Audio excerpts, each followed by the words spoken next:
Oh my goodness. What's up? Can you hear me? Do we have lefty audio today? No? No lefty audio today? I think it's actually fine. What? We did it. Success. Hello, everyone. Christy with the meow. Tamarina with Peppo Comfy. Absolutely, it's Peppo Comfy time. Yeah, Nouvenal, how's it going? What's up, Athiette? How are we doing today? We got Paul Hack over in the YouTube chat holding it down for us. Blue Spectra and Juneau, Alaska. Raccoon Pope, hello. The last time I saw you all, I was not paying as close of attention to the chat because of the fact that we were doing a panel. But today I'm excited to have a very viewer-focused stream.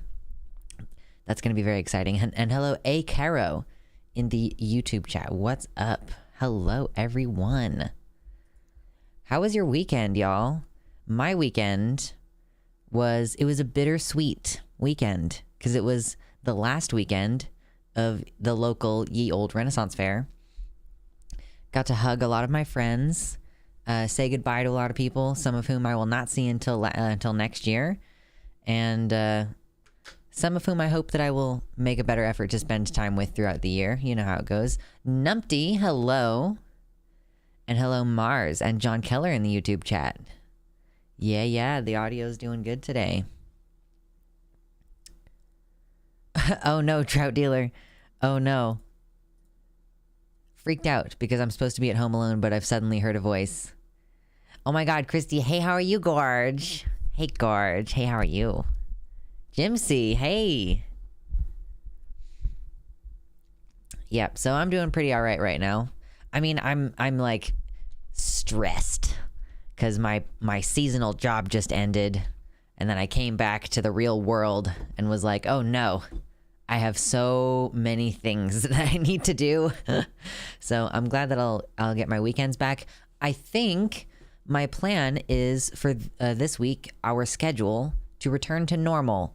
So I will not be streaming with you on Friday, but I will resume streaming with you on Sundays at noon Central Time, which I'm looking forward to because I really like that spot. Like, that stream on Sundays that we do is like my favorite, and like crunching it into Friday has been a little bit much, but I'm glad that we're going to be able to return to our normal schedule. And then Halloween is coming up soon, which is always a fun time of year. I don't actually have any plans for Halloween. Do you all have any plans for Halloween? What are you doing for Halloween? Hello, NBJ. Yeah, I haven't made any plans for Halloween. However, I was considering going to a trivia night tomorrow night, which I was invited to. I'm not sure. It's at like a bar and grill, so still with the COVID risk. You know how it goes. I wish I had Halloween plans. I know. Why not play a scary game? I don't actually like playing scary games, if I'm being totally honest with you. It's not my favorite thing in the whole wide world. I could do that. Yeah, and my computer seems to have been struggling a bit the last time we tried to play games on stream, but it's an option. I'm thinking about like how to workshop that. I think that what I need to do is do what every streamer does who does any gaming content, which is have a second computer. That's going to take a little time. I'll probably just watch a horror movie or go to a horror live stream. Okay. I'm mildly stressed. My husband got snubbed his paycheck yesterday. The whole paycheck? That doesn't seem good. Athiette, you're going to a Halloween party? Oh no, Numpty. Halloween is my birthday, so my plan is getting old. I mean, you do that every day, right? You got to do something special on your birthday. You got to get old like more than average. So you got to do something like eat a ghost pepper so that it shaves just a little bit of time off the end of your life. Over here for Jess and Zena, the rest of the year is just spooky month. We don't believe in Thanksgiving or Christmas or Hanukkah. Oh, so yeah, the entire remaining fiscal quarter is just all Halloween for Jess and Zena. That's pretty cool. I feel like I am embracing the paganism a little bit, so I like Yule, you know? So I will want to like essentially do Christmas decorations, but you know, they're not exactly for Christmas because Christmas is the one who stole a lot of that stuff from paganism. The bastards. He's quitting. Yeah, I hope that your partner quits after getting yanked around a whole bunch. Jesus Christ.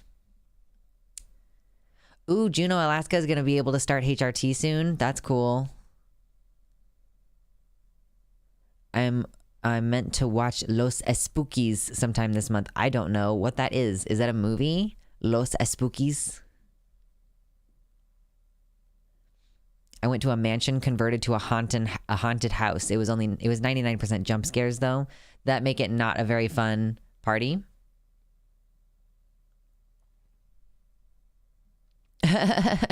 John Keller in the YouTube chat says, I might draw a pentagram in the park and sacrifice a goat inside of it. No, I have not seen Halloween Ends. I don't watch a lot of scary movies and Halloween-y movies, if I'm being honest. Because, listen, I have anxiety. I'm stressed all the time.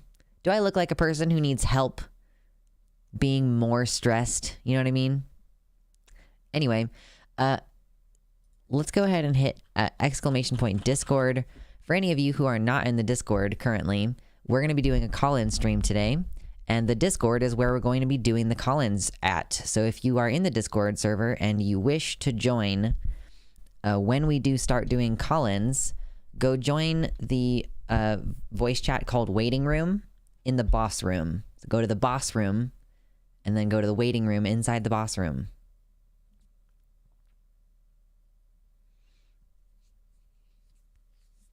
I sort of want to do a pagan thing on the day, but given I'm Southern Hemisphere, that should probably be a Beltane thing. Yeah, I mean, I think your holidays are inverted, basically, if you're on Australia. If you're in Australia, I didn't mean to say on Australia. I guess technically you are on Australia. Anyway, if you're here and you've not yet hit the like button, will you please do that?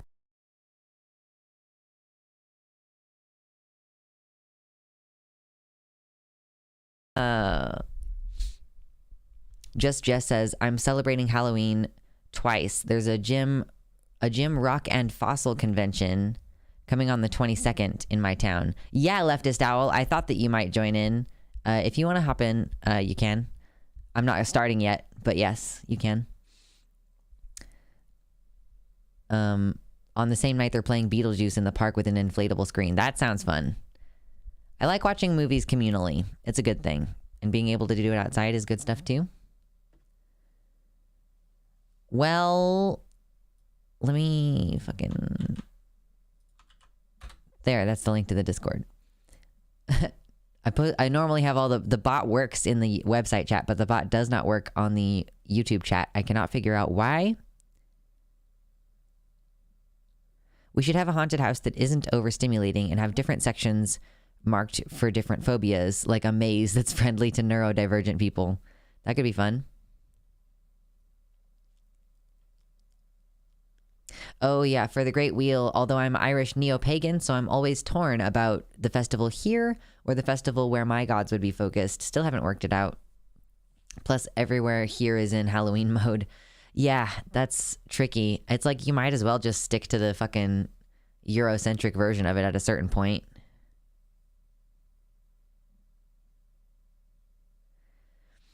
The offensive tranny had 5K subscribers at a previous time when I mentioned that I wouldn't be comfortable exposing them to a broader audience. But now he has 29K and he's probably going to pass me in subscriber count. Do I feel comfortable talking about him now? I suppose that would make it a little bit more even, and I wouldn't be giving him like a significant amount of press, I guess. I don't know.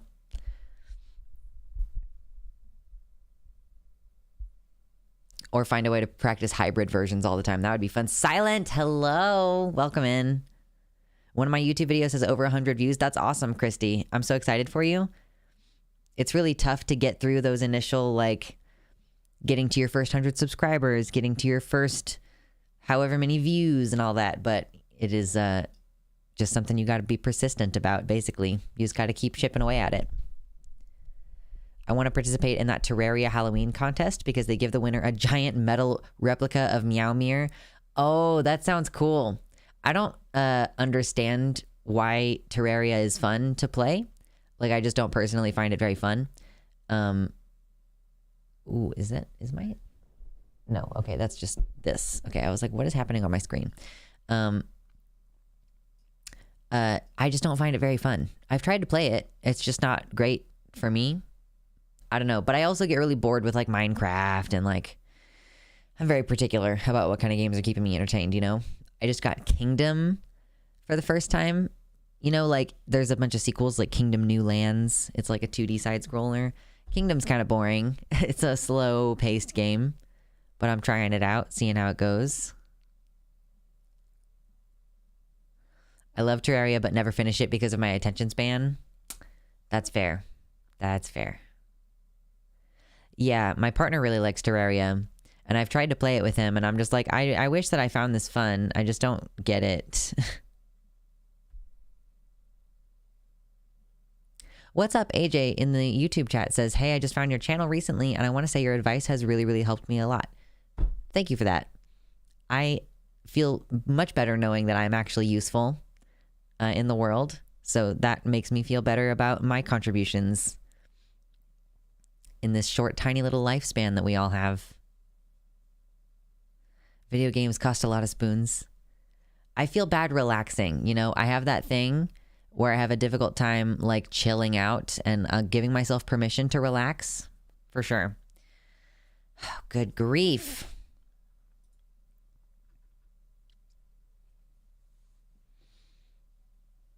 I don't know how long of a warm-up session we're gonna do. I guess it depends on like whether people start jumping into the Discord waiting room. Because obviously there's nothing to segue into if there's no one over there.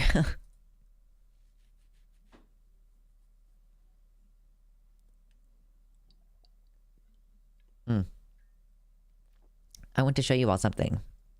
If you didn't already see the picture on Twitter, I want to show you all something real quick. And it's this.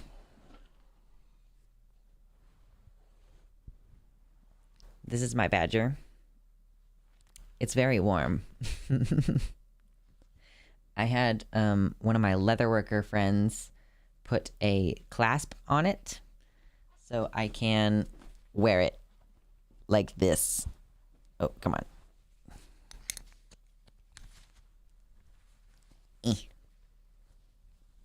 Yeah, they, the place, oh, well, the camera decided to kill itself. The place ethically sources all of their animals, so it's not like a hunting situation. Can you stop the rapid fire, like, what are you doing? What are you doing? Okay, yes, the badger is too powerful. It's true. Yeah, snake, oh, it's a snake. Badger. Come on. I'm just trying to let it, like, stop having a fit, but it's not going to. Come on. What's weird is I just turned it off and it's going to flash on, and now it's going to go off. And now I'm going to turn it back on and see what that does. Are you done? Are you done? Having a fit.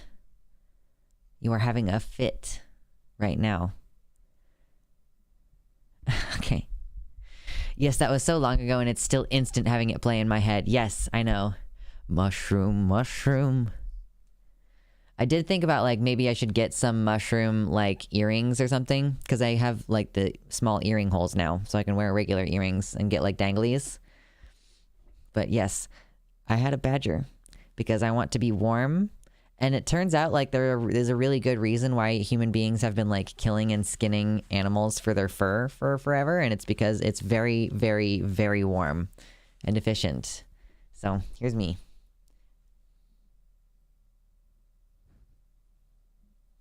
It also makes my shoulders look very, very, very broad. So that's cool. I'm going to take this off now, though, because it's a lot warmer under the lights than it was earlier today.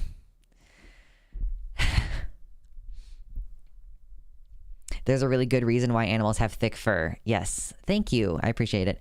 And also, like, I had a spectacularly stupid realization the other day. Like, you know, you read like fantasy books, like fiction or whatever, and it's talking about like, oh, and the trappers made their way up in the winter every year. And it, like, I never really thought about that very much until just now when I was like, oh man, like that makes a lot of sense why you would go trapping for furs in the winter, because that's when the fur is like most. Anyway.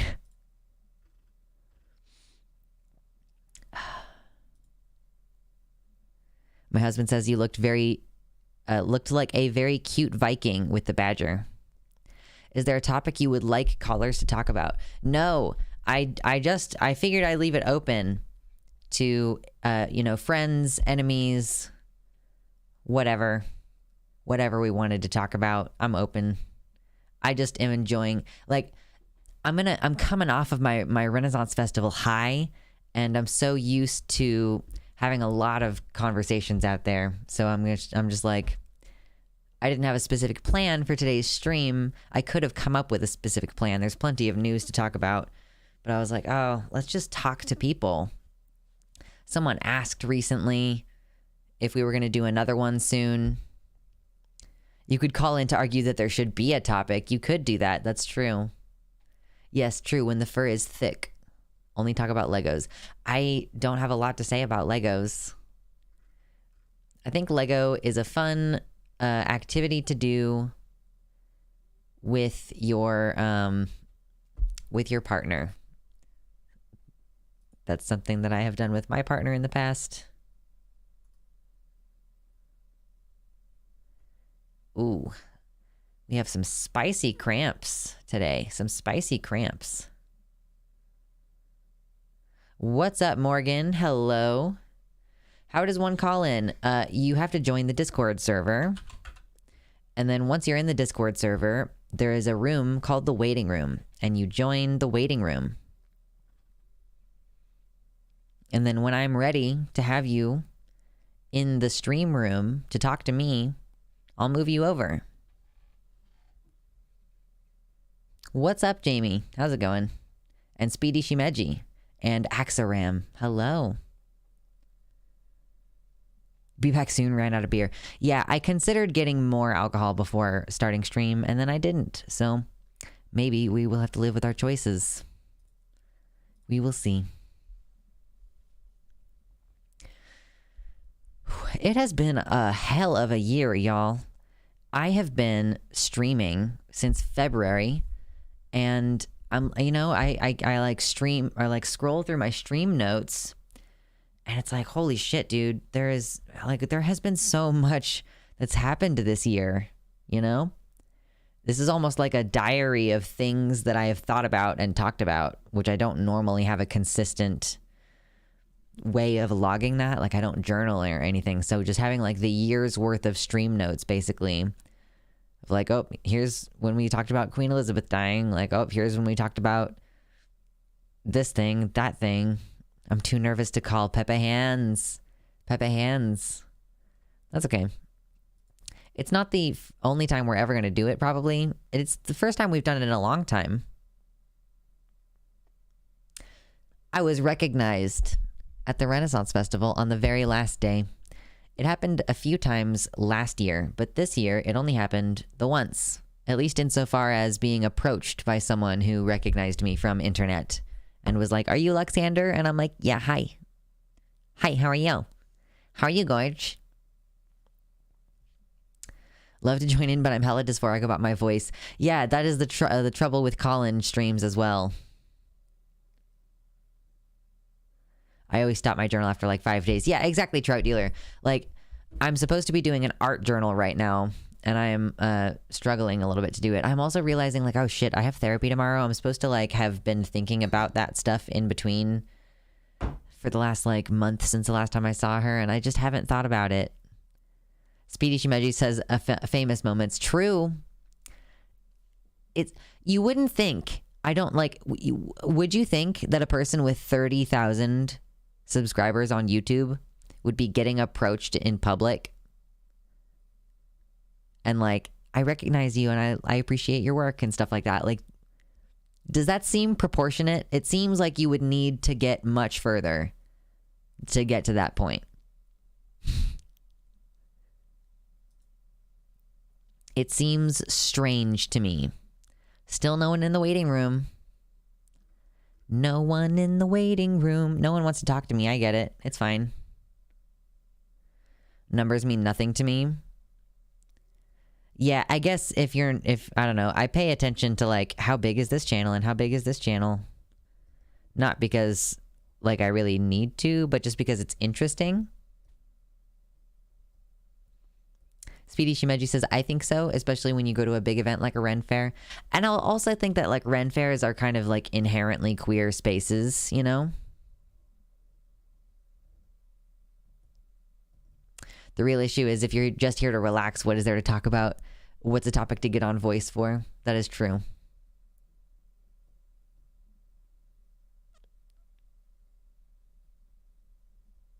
Half working, half listening. True, true. Leftist Owl wanted to get in here. And then joined the Discord, but I don't think joined the waiting room. Yeah, Leftist Owl joined. In fact, Leftist Owl can just straight up join the stream room chat. Maybe I should get in the stream room chat at least. Or I can join the waiting room. There you go. Now you all can see that this is where you're supposed to be. If you want to join. Voice dysphoria is a bitch, so I avoid using it when I can. Fair enough.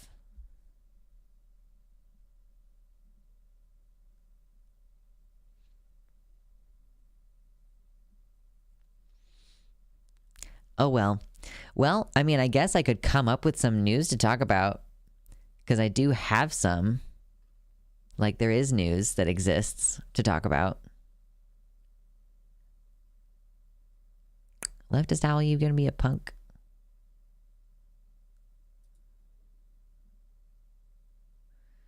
How dare. Alright, whatever. Because I was literally just looking at some really interesting brand new news. Oh, Trout Dealer. Trout Dealer is gonna slip in. Oh my god. Why? Okay, I don't know why that set of headphones is just not working all of a sudden. This set of headphones. Hello?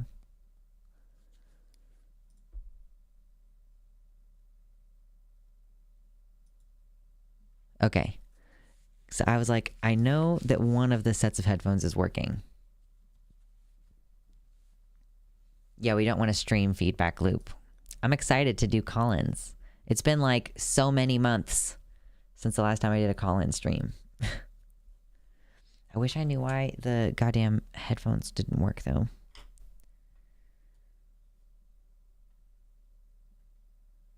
What's up, Fluid Orc? Hey, welcome in. Welcome to the website chat. And Bay J's husband. Hello. Welcome in. Yeah, the national bill in the Discord. That's what I was about to bring up. But we don't need to jump into it right this second. I'm actually no, I don't need a drink yet.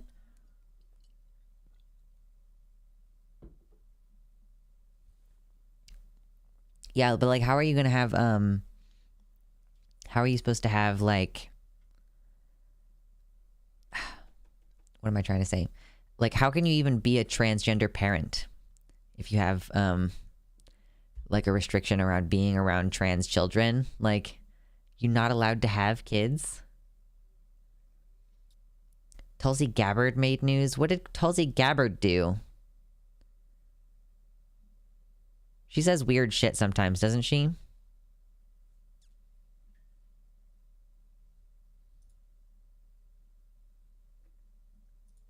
I'm actually going to go over here. And then do this.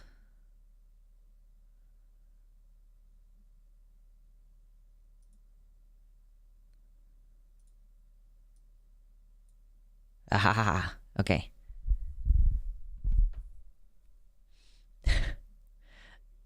Hello, I can hear you.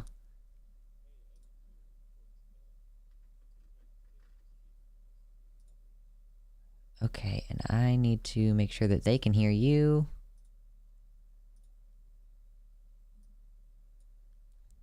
Okay.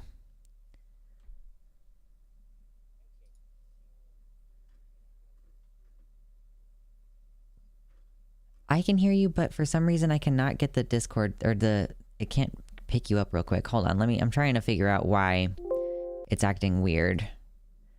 I had to, well, I didn't have to. I just rearranged my entire office and also like changed my orientation of my desk and everything. So I unplugged a bunch of stuff from my computer and then plugged a bunch of stuff back in. And for some reason that means like things just don't work anymore.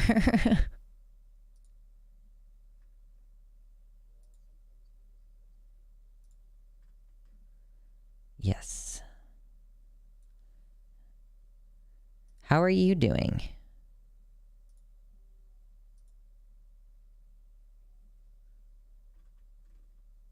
That's good. I mean, it's better than some alternatives for sure. Okay, hold on.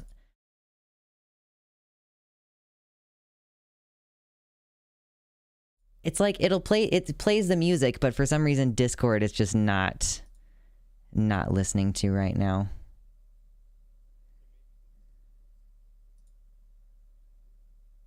Yeah, maybe. Let me try to add a new audio source and see if this if it's just the wrong output.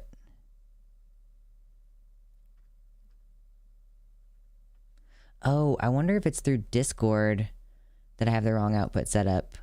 Lefty audio, it has to always be this way. Output device. Speakers. Okay, give me a 1, 2. 1, 2, test. Hello, hello, hello. Oh my god. Okay, so I got at least part of it to work. That's good. I'm excited. So, do you hear me, chat? Yeah. Okay, so I can hear you and I think they can hear you now. Ah, that's great. Perfect. Now can I embarrass myself in front of the proper audience? Exactly. Yes. We've got a nice like 36 people here. Yeah. Yeah, I'm a bit. It's weird. Like I really don't like my voice, but somehow I like my singing voice. I think that I felt that way a lot before I started hormones. I was like, I don't want to hear myself talk, but I enjoy singing so much that it doesn't bother me. Yeah, I think like I'm pretty much how do you say? I'm very convinced that I'm cis, but I always hated my voice because like I don't know, I had like issues of hating myself when I was like smaller and I felt really ugly, and that only just stopped when I had like my first partner. So I don't know. It's a process of growth. Yeah, for sure. It's like you have the initial struggle of like, oh, I should just try to accept myself the way that I am. But then you're like, yeah, but that's not how dysphoria or dysmorphia work. Like it's, oh, if only it were so simple as to just be like, yeah, I'm just going to decide not to worry about this problem anymore. Yeah. Also, like sometimes the things I hate about myself are things I adore in other people, and that is also when I realized that, I sort of grew out of it in certain regards. Worrying about what other people think, you mean? No, like just there are like some actors, like the person who played Snape, sorry, in Harry Potter. Oh yeah, This Alan person Rickman, Grindr. right? Yeah, I think he's like he's a George's person, but like when I have a big nose, I feel like a mutant. But when he has a big nose, it's like it's a character in his face. I don't know. I think a lot of people have that problem. It's like I think I can find this feature beautiful on other people, but not on myself. Or like, oh yeah, that person has a very loud and boisterous laugh, but when I laugh loudly, it's annoying and I shouldn't do it, you know? Yeah, exactly.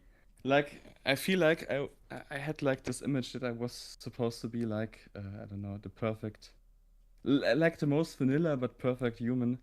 But of course that's not realistic and also boring. Like I don't know. Yeah, Uh, the struggle is super real. Free therapy with Luxander. Yeah.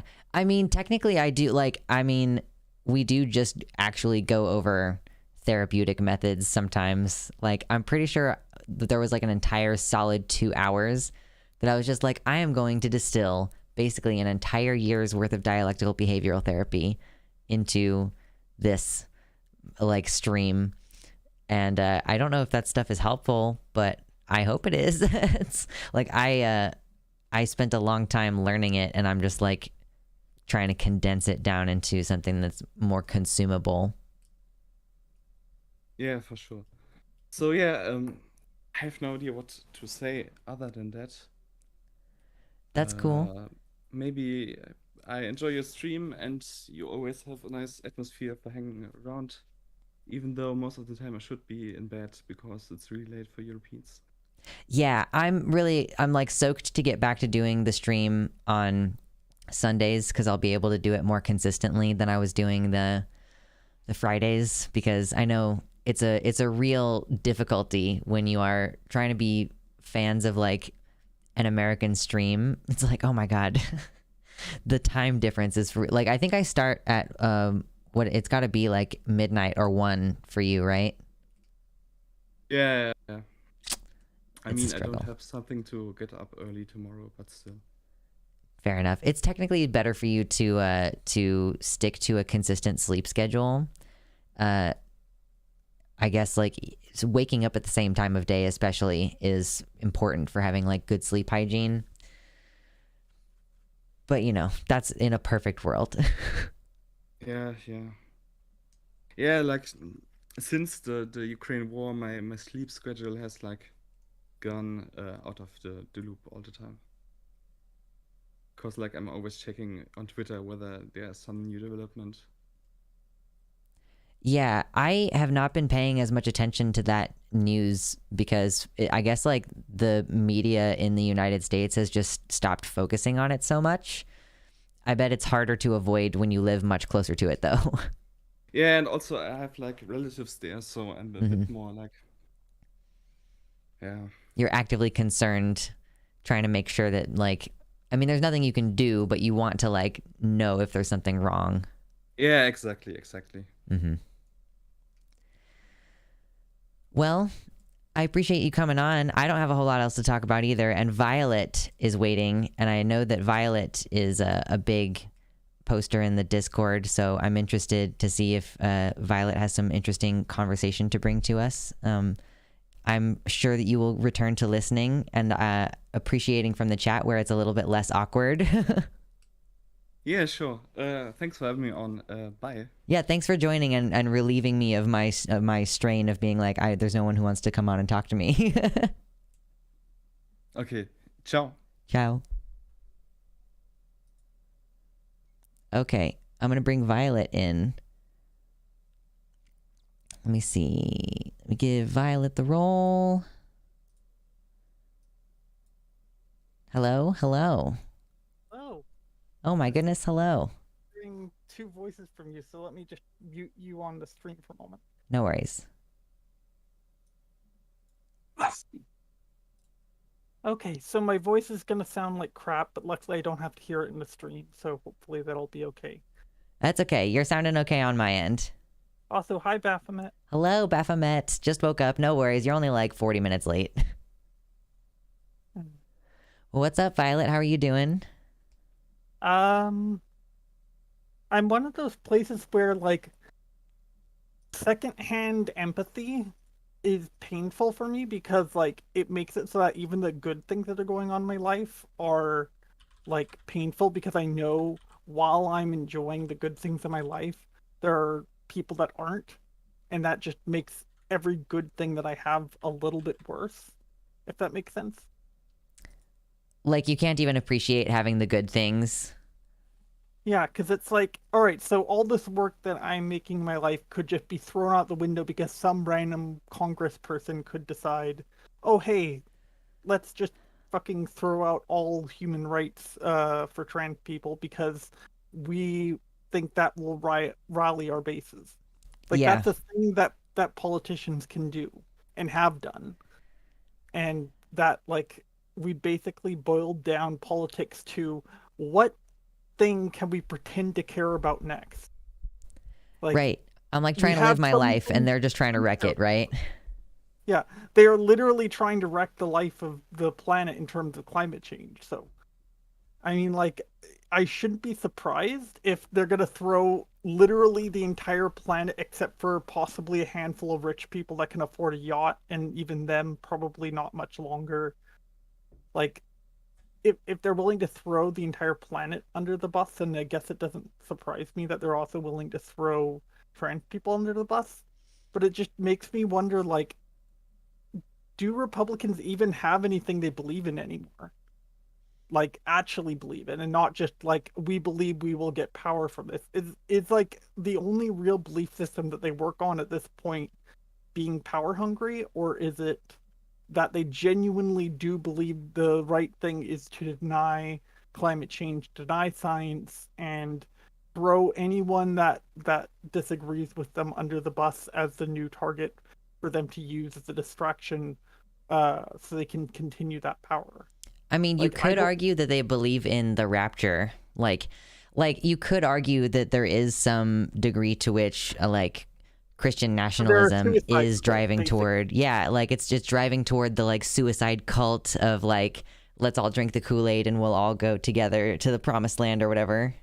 I mean, there is certainly I think it was The Family on Netflix. There's the organization that basically literally is a death cult, and it's like cross Democrat and Republicans that are a part of it, that are all in like the National Prayer Breakfast group, like the people that organize that. Oh, that's Like they spooky. literally are an organization that preaches that shit, where like they basically say that we're just waiting for the rapture, so our goal is to basically follow God's teachings to the point of literally the destruction of all of humanity, because in theory that will mean they will have a better life somehow.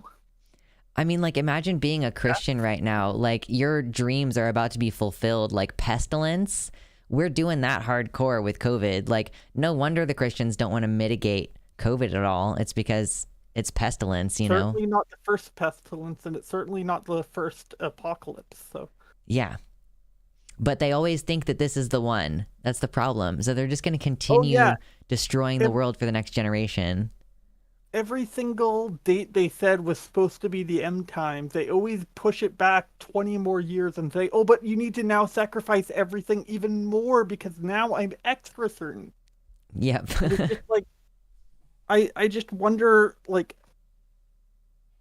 how many people just double down on this belief that, like, I guess everybody above them must know what they're doing, so they'll just blindly believe anything they say without any sort of like evidence of like critical thinking or like just basic logical like deduction of basically any kind. Like I just wonder if it's just like all of these people are just so undereducated that they just never thought to question their beliefs, or just if they are questioned, that the punishment is so great that they are afraid of even admitting so, at least in public. Yeah, I mean, like, they do get actively punished for any questioning of authority. Like, it's an integral part of the Christian teaching, is that you have to respect the authority of your father because he represents the authority of the church and the church represents the authority of God. And if you question any of those things, then like often it's like just straight up like you will be subjected to child abuse, you know? And then just generally you will become a social pariah. Like, oh, do you want to lose out on all of these, like, for example, the free childcare that you might be getting through the church?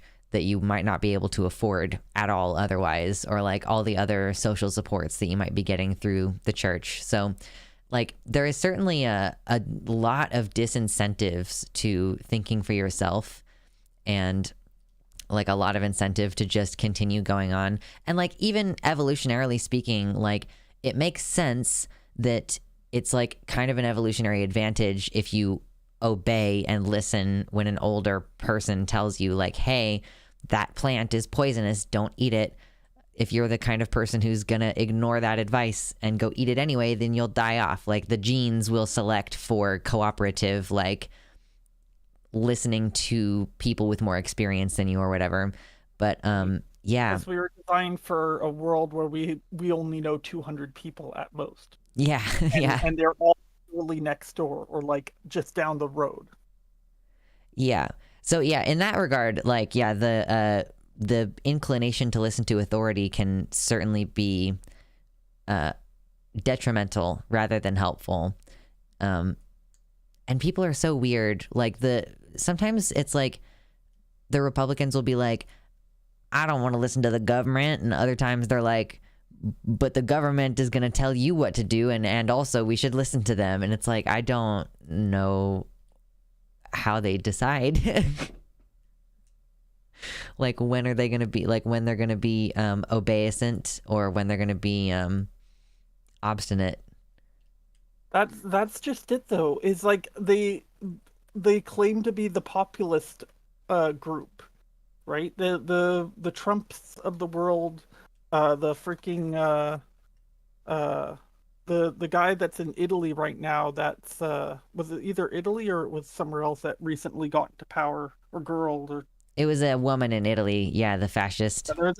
there's a few fascists that recently got into power. I forget. I know. There was a guy that was in power that like for whatever reason Republicans were celebrating and like saying, look, this is what happens when fascism takes over. The world is just fine. It's just I don't know, like, if like in terms of like the chain of beliefs, how many people even believe the bullshit they're spewing, like as you go up the chain when it comes to a lot of these Democrats? Because like it seems like the more you go up, the more they live in lies. Like especially like some of the people that are in Congress and the Senate, where it's like there's no world where they can just flip their beliefs and completely reimagine their justice system when it's convenient for them. So obviously they're lying, but they act as though a lie in politics is integrity, I guess, because ultimately their own personal beliefs on it ultimately are put aside, and money is where their support goes most of the time. It's whoever paid them the most money will be what belief they have in a large amount of these cases. And it just seems like at this point I have to wonder if like the system has gotten rid of the humanity of a lot of these politicians, because the people who win seem to be the people that can take orders from whoever tells them the best. And those that don't take orders tend to be cut out from politics very quickly. Like even what was that one guy that came out against Trump and said, no, I think Trump should be impeached. The one freaking Republican that said, no, this is bullshit, he should be impeached. The one that didn't stick the line is now like basically got no political career because he had integrity. Yeah, So I wonder just, that like, too. Like, is it like you're losing your humanity as soon as you enter into this kind of like structure? Because like so much of the job when you're in Congress is to constantly call people and ask for money for your donations, for your campaign, in order to have your commercials and shit in order to win the next time. Like an inordinate amount of time is spent doing that. And like that also includes making promises. Like, if you give me this, then I will use that money to follow through on XYZ. And like that's the whole basis of the system. And like the people, like the whole system is not geared toward making people better and making people's lives better. So the kind of groups and organizations and individuals who are doing things that make things better for people are not the ones with a lot of money. Like the people with a lot of money to make a big influence in the system are the people who are more likely to fuck people over in order to get a lot of money. So like it really is So they like the can then fuck inhumanity of more the capitalist system that's just invading the political system, you know? Yeah, exactly. It's money for power, for more money, for more power, for more money, for more power until ad infinitum, or more likely until literally the end of the world occurs because of that struggle for being number one. It it's sort of like the same way how I never understood how in sports there are people that will get third place in the world and they will like throw their medal down in disgust because they didn't get first place. Like I don't know what it is about our society that's driven this or if it's a human thing, but it seems so bizarre to me that so much forces from all over the place seem to like basically push this idea that if you're not the best in whatever area you're in, you don't matter. Like if you're not the top of that pyramid, everybody else underneath you doesn't matter until you're there at the top. Yeah, Like and I mean, there's more pressures on certain groups of people to be the best too. Like, I've like reflected on this between like myself and my partner, with regards to us both working in trade jobs. Like my partner being cis and basically straight passing, like means that he just doesn't have the same problems that I have at work. Like that he doesn't have to try as hard. I mean, like he's really good at his job, but he doesn't have to be the absolute best in order to keep his position, period. Like him being very good at his job means that he gets rewarded because he's also cishet. Like whereas I, at the very minimum, was out and like obviously gay. Like he talks about being in like a same-sex relationship, but he's not as obviously queer as I am. And then adding on top of that, like potentially being clocked as trans, and like, yeah, or like people of color as well have to be the absolute best at their job in order to just have a place at the table. And like them being better than everybody else at their job isn't going to lead to advancement. That's what they have to do in order to just be there. I don't know. Like I think part of it is this notion that all of our structure from grading to the way that money works to the way that religion works even like there's always a higher chain that you're supposed to be working towards, right? There's always a bigger fish. There's always the grass is always greener, right? We're taught to live our life in comparison, right? And every system that we live under, especially any incentive system that exists, seems to be driven on this intrinsic idea of if you're not better than this amount of people, why aren't you trying to be better than this amount of people? And once you get better than those people, it's like, oh, but now there's all these people that you aren't better than, so you need to go again.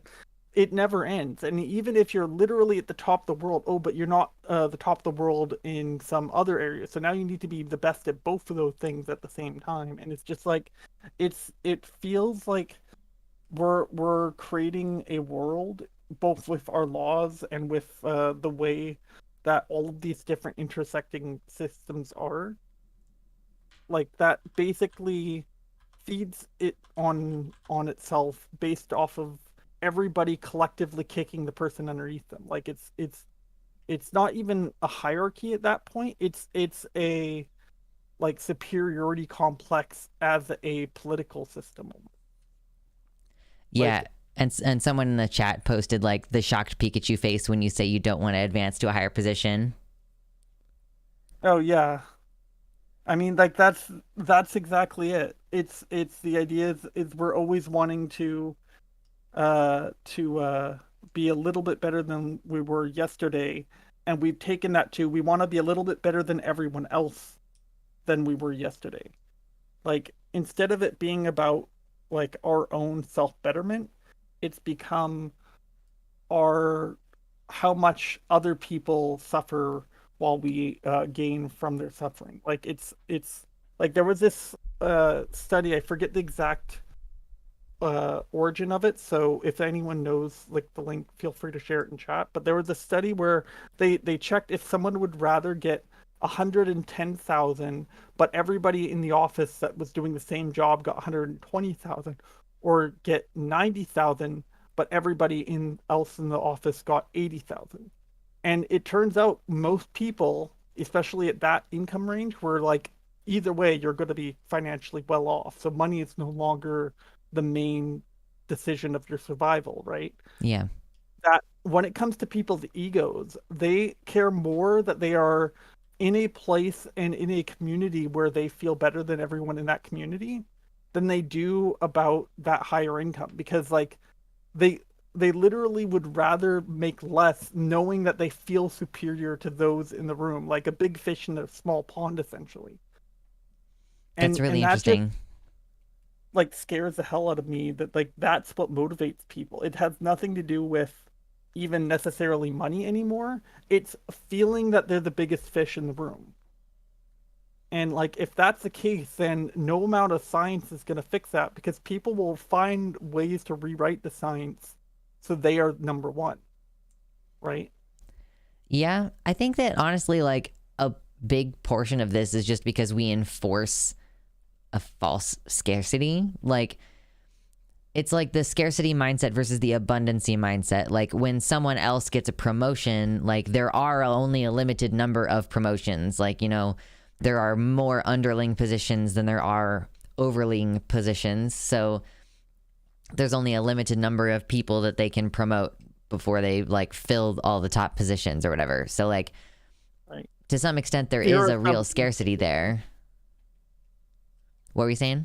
I think zero sum game, Yeah. where there's only a certain amount of winners and everybody else is going to lose, right? And scarcity makes sense when you're talking about how many rivers are in the planet. There's only a certain amount of clean water that we can drink, right? Helium. So so obviously you want to prioritize that water towards people that need it the most, right? Not towards companies that are then using that water to create bottled water for a 10 times markup or whatever, like Nestle is, right? So scarcity makes sense, but I feel like scarcity isn't the root of it. It's this notion of uh I don't know. It's almost like this, everybody needs to feel worried that it all could come crumbling down in order for them to be obedient. Like especially with like the Republican Party, it's the constant fear that the Republican Party or those around them will just suddenly turn on them like hyenas the moment they see a wounded animal, right? That motivates a lot of these Republicans to keep in line. It's the constant fear that this can never last, so they need to just keep going and hope they don't get eaten in the process. Yeah. And I don't, I just feel like that can be the only reason I can imagine that so many people clearly who don't believe what they're doing. Like there's people that like will in private say they have no issue with trans people, and like will even have family that are trans or gay, but then in public, because of their career, like the guy that was the Herschel Walker that recently got called out by basically everybody because his son was like, okay, you're a fucking liar. You don't Yeah. believe in family. You are literally the perfect example of an absentee dad, right?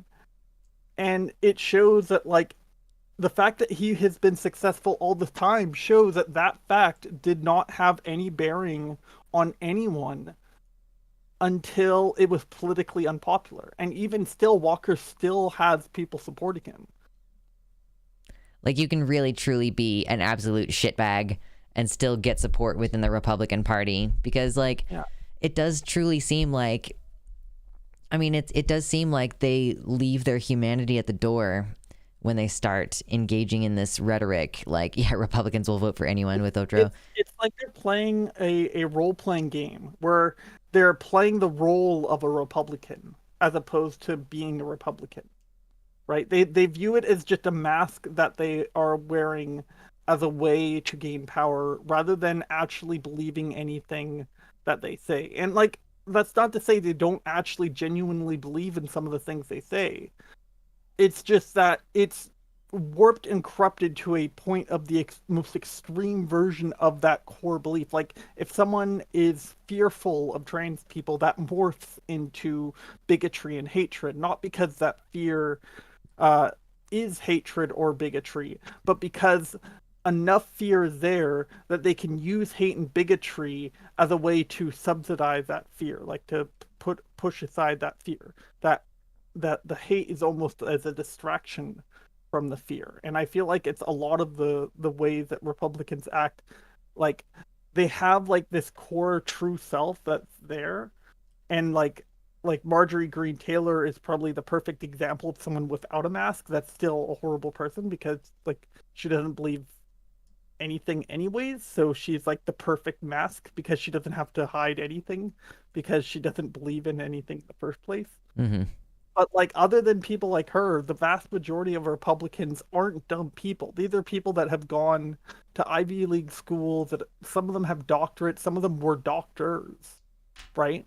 And the only reason they can be acting so outlandish is either A, mental health, which I refuse to believe is the root cause, because I've known too many people with mental health that become more empathetic when they are suffering, including myself. Yeah, it's throwing a lot of people under the bus to call it mental illness for sure. Yeah. So I don't think it's mental illness. The next logical step is political grandstanding. And to me, that's the only reason I can imagine that they're still acting the way they do, to the point of their grandstanding becoming more important than anything else, like what they actually believe. And like, I know that Democrats aren't much different either, but at the very least, there's like these core values that they have there to some extent. Like, obviously, the core values, they'll still toe the party line too, in terms of uh like someone that thought that they needed to hold back the gay rights bill because they thought it would be politically inconvenient for Congress for some reason. Yeah. Right? There's still that I don't want to offend the group mentality in Democrats, but I don't think it's done out of like playing a mask. They're very open usually when they feel like they're put in a corner. I Right? feel And like I don't. Democrats have a little bit more of like they're not like exactly the same cookie cutter, at least. Like at least the Democrats are like, some of them are more supportive of trans rights, and some of them are more like, oh, I do still worry about what this is going to do to our children. But like, whereas the Republicans are like, if they're transphobic, they're also racist. If they're racist, they're also anti-Semitic. Like they tend to not vary very much, which I think like lends credence to the idea that it's something that they're just grifting, that they're not being genuine in their beliefs. Because like, how is it possible that they all believe the exact same things? Like how is it possible that they're all fixating on the same talking points at the same time, I mean, some of that's religion too, and I think True. some of that is a talking point that's created by religion. But I think religion is sort of more just a a teaching of what society values rather than what they value. And I think like they use religion as a gauging of what do people who religiously identify with this group most believe in? What can we do to appeal to that like interest group? It's like almost like marketing. Like, marketers don't give a shit if the person who's marketing actually uses that toothpaste or that tampon or whatever, right? They care if they're able to sell an idea. And I feel like politicians have almost become salespeople for whatever the most popular thing they think is, with very few exceptions. There are people like Marjorie Taylor Greene who genuinely just don't give a shit and will say whatever they feel like, even to the extent of destroying any chance of success. But like, the vast majority are basically just salespeople for these ideas to me. So I mean, I it's do just think that makes sense. because like it means that you're not even fighting real people. You're not even fighting what they actually believe. They're not being human beings. They're being politicians. And like, it almost makes me wonder if the role politician itself is a corrupting factor in politics. Like, just the fact that they have a role to play in power means that that power corrupts them on a fundamental level from how they even like get into the game in the first place. Right. But like, is it power or is it the system around them? Like, I don't know. Like, I don't know how to differentiate the two at this point because the power creates the system and the system creates the power. What came first, the chicken or the egg? Although in yeah. this case, obviously the egg came first scientifically, that's been proven, but forget about that because that's actually a really dumb talking point. I mean, it's true though. You're right. You're absolutely correct.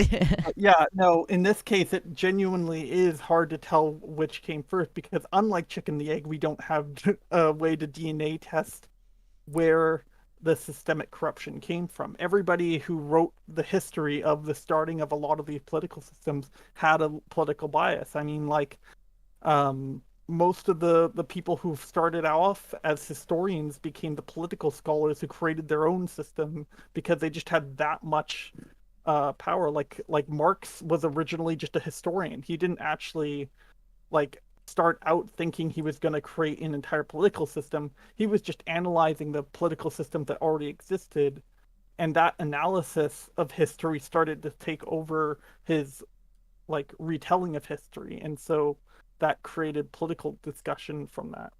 So I guess like we could say that like the only political work that's being done is in history itself, so that the next generation that reads that history will then be affected by how history is being told.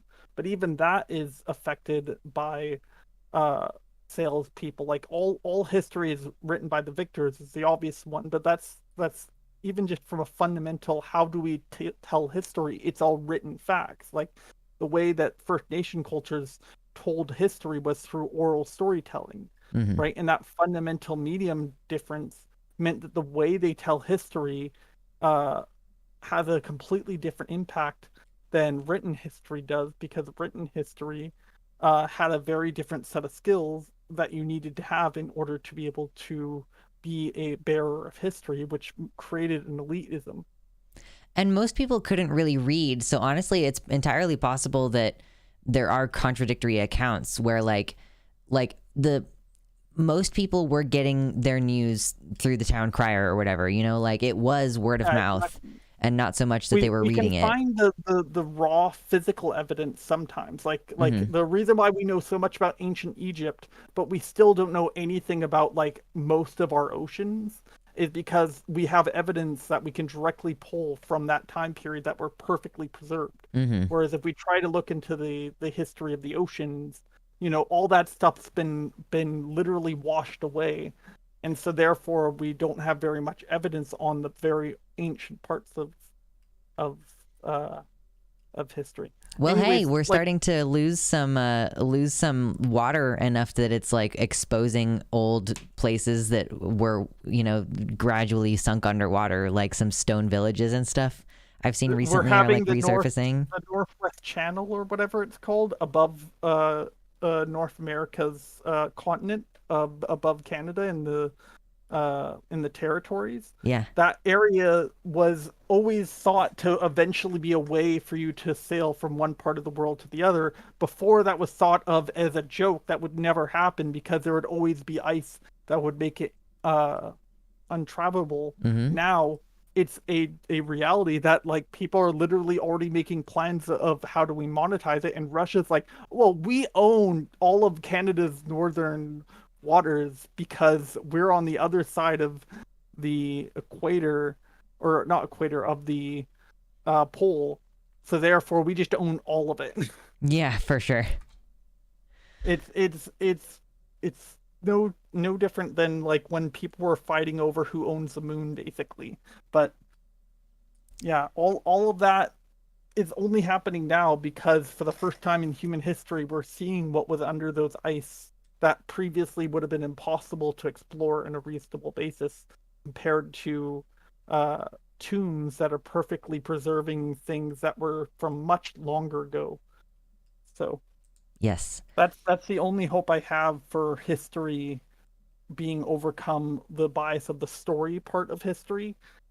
But up until then, there's very little like we can actually know about our past anymore, especially when it comes to political systems. So for all we know, all of this was bullshit even in the time when it was created, and they never thought it was going to work. I mean, like, uh, there was a point where the Americas were just planning to have a new emperor. They never thought that they were going to do democracy because they weren't even thinking that far ahead. They all thought they were going to be the king or emperor of America, because none of them thought that there would be such a fight for political power at the end of it. They were like, all right, fuck it, we're just doing a council. And like a lot of the people that even made the council were doing it with the thought that eventually this will crumble and someone will come to be the king of America. And They their thought. whole argument was fighting monarchy and fighting a king. Like all of the war against the British Empire was based on that idea. Absolutely. And Timerinia said it earlier. I wanted to highlight it before it passes away in the chat. But like, as the question of like the chicken and the egg, like power corrupting thing, it's like there are like a lot of corrupt people who want power. Like you know, I think I would be good in a position of power, but I don't want a position of power. And I think that it's mostly like bad people, like people who are already prone to want to exercise power over others that makes them seek out those positions in the first place. So I think it's also like there's a selection bias. So it is like skewing our data and hard to tell if there is much of an influence from joining the political world. And like, does that make you less humane, or are you just a less humane person in the first place when you seek that kind of employment, you know? Yeah, I would say look up the history of Jin, the Xi Jin, the current uh I forget his exact title role, but essentially the leader of China, for lack of a better term. Mm-hmm. He started out spending like what 7 years working the fields of the poorest parts of China, and he viewed that as basically a way of political power.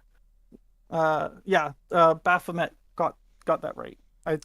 I'm terrible with names. Xi Jinping. Yeah. Um, and so his whole story, like I was listening to podcasts about this, about how Xi Jinping went from like a communist, essentially, like the true word communist, not the Communist Party communist, although he believed in the party as well for a while. That he went from that to essentially just another authoritarian, and the main factor was simply the more power he got, the more ability he was to concentrate his power. The more concentrating his power was, the more corrupt he got, which meant he went and corrupted the power, or the centralized power even more. And so now almost all the power is in him, and he has a lifelong uh, chairmanship or whatever it's called. Uh, that that is essentially an unelected dictator. Yeah. And it's like he started this out as, I see these farmers and I'm like, they have a really shitty time. I want to end poverty. And he did end corruption, at least at first. But of course, the moment you start fighting corruption, that also gets rid of a lot of the few voices that are against you. And so that centralized power became a force that made him just centralize power so much that eventually no one was left to challenge him. Yeah, I have there's so much going on with US politics that I have blessedly not looked into any of this.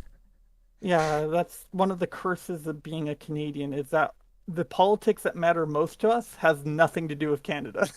Yeah. I get to be self-centered about my own country and like have the big dick American energy of not having to care about what's going on literally anywhere else.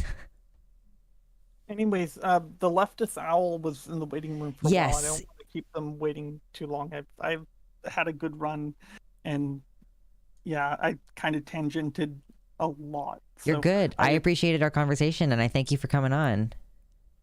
yeah, I just want to believe that there are people that still actually believe anything anymore, because I think that's what scares me most about politics across the board around the world. Is it's become an RPG, like the true role-playing game aspect of RPGs, like a Dungeons and Dragons X, where what people politically believe is just essentially the class they're playing, and they do what their class tells them to do because that's just how you have to play the game to win. That's your win conditions. Like it's like those hidden role games where it's like it doesn't matter what you actually believe. What matters is you need to win, and winning is doing whatever your role says the requirements are for you to win. Yeah, just read the card. Yeah. Like, who cares if you're gonna kill some villagers? You need to win. That's just At how you all win. costs. Yeah. So, anyways, it was nice talking, but hopefully Leftist Owl has something more interesting to talk about than nature power, because I tend to go into philosophy a lot, and I'm always more interested in grounded stuff because I suck at that stuff. So. Yeah, no worries. We are all working on our praxis for sure. Thank you for coming on. I appreciate you, and I hope that you have a good rest of your evening. I hope you enjoy the rest of the stream if you do stay and hang out for a little while. Yeah, for sure. I'll probably be watching in the background while I post to Auction House on World of Warcraft again, because it's like the one ritual I have that allows me to keep going and have something consistent in my life. So Yes. even Well, good though I luck. know it's probably an unhealthy habit. But... Yeah, I'm trying to avoid it myself. I'm like, I want to play Classic right now so bad, but I I mean, can't. I've avoided alcohol at least. I can say that I don't do drugs. I don't do alcohol. I just think have you're World of winning Warcraft then. addiction. All right, well, I'll leave you to it. Have fun out there. All right, thanks. Bye. Have a good day. Okay, Leftist Owl, you can jump over. I'm going to get myself another beer really quick, and then I'm going to come right back. But you should have the power to just jump into the stream room, I think. If you're still here anyway. I might have to ping you. We'll see.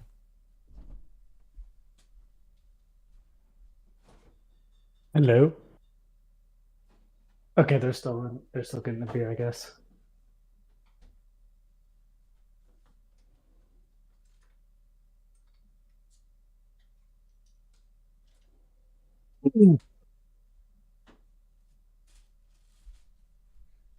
Ooh, okay, Leftist Owl is in the thingy. I'm gonna put my headbud in. My earbud is in. Hello. Hello. How are you? Doing pretty good. Just playing drums while I was waiting. Nice. Yes. Playing drums seems like a very therapeutic way to spend your time, honestly, actually. Oh yeah, it's great. Fucking love it. I want to get into music more when I move into my new place. Hopefully. Do it. I'm scared though. I just think that it might accidentally consume a lot of my time. Like I feel like it might become a hyper focus, you know? Yeah, that's fair. It's pretty much what I use my my main desktop for from now on. I was just playing drums a lot. Do you mostly just drum along to things that already exist, or are you like I'm a drum composer person? I'll just show you. So I have like this electronic kit set up. Mm. I mainly drum along to Clone Hero, which is basically like Rock Band for PC. Okay. Yeah, and so I just mainly do songs that already exist and stuff like that. I want to try and get into more like collaborating with people and making songs and stuff. I've tried to before, but they're sometimes I'll either forget or they're just not persistent about it, and so I'll just forget again and just like never work on it. I'm just like, ugh. So when I get into doing music, I'm gonna have to bother you a lot to get my drum tracks. Not a lot, just enough, because like I have recorded samples and like sent it to people. Like I was working with Jazz Dog for a little bit. Ooh. But it just got away from me and a bunch of other shit happened, so I wasn't able to finish it. And I don't think I haven't heard anything back from them, so I don't know if it's still going on or not. Mm-hmm. I have an old keyboard that I bought a brand new adapter to see if it would work with a new adapter, and it just dead ass does not turn on. I'm like, oh no. Damn. Oh yeah, I need to change the guest So- text. The piano, are you trying to plug it in via MIDI? So I just wanted it to have power from the wall, and it just acts like there's no power, even though I just bought a brand new power block adapter thingy. Is it the right voltage? Yeah, And yeah. everything? I checked. It's like, I mean, like within a tolerance, it's the right voltage and the right amperage. And I checked, like, it's supposed to be compatible with the specific model of keyboard, but like it had a gnarly, like the original Casio brand one, and it was just not working super good. But I think that it's just like there might be some corrosion on the inside, you know. That's the main thing, I think. It might be something wrong with the plug, or maybe one of the power thing isn't the connection going from the power to the motherboard might not be good. It might be corroded or something. Yeah, I figured corroded or dust or something, like humidity maybe, because it was being stored in a basement at one point, you know. But yeah, I'm like, I want to set it up and get it working. I would say you could send it to me because I have experience in electronics, but I don't have experience in like particularly repairing like keyboards. I'm thinking about seeing if my person that I live with wants to take a crack at it, because he does do some minor electronics repairs stuff sometimes. And like, there's also a weighted key piano keyboard that does work. We might have to decide who gets which one soon. Okay. So I would like to get the electronic one working so that it's a viable option for at least one of us to try to have, like, so that we can each have a piano to play. That's why I'm glad I got into drumming, because if a trigger on here craps out, I can just order another one for super cheap and then just replace it myself instead of having to do specialized like stuff with it. For sure. Yeah.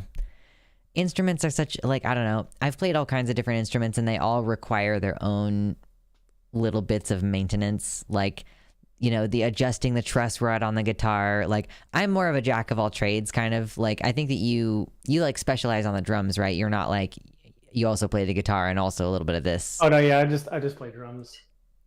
Yeah. I grew up like, play the violin and then play guitar a little bit and play ocarina a whole bunch, and then I switched to viola, and now I really want a cello. Oh yeah, I used to play sax in middle school, but it's mainly because I couldn't get into drumline. And then when I tried to get in drumline in high school, they just stuck me on cymbals, and I'm like, I don't feel like doing this shit, so I quit. And I was just like, nope, I'm just gonna play drums on my own. Yep, pretty much. Like, cymbals would be really obnoxious. Like, that's like the worst form of percussion. Yeah, it's literally like, it's just like, come on, just let me do something else. Let me at least do quads or something. Yeah, I did. I was actually on Xylo for a bit because my first high school, like I was in orchestra from like elementary school, middle school, and high school. But then I switched high schools, and this like smaller school did not have an orchestra. They had a band, so I played Xylo, which you can also kind of do on drumline a little bit. Like, it's tough, but you can technically. To get the like straps on and everything and just have like a short little xylophone thing.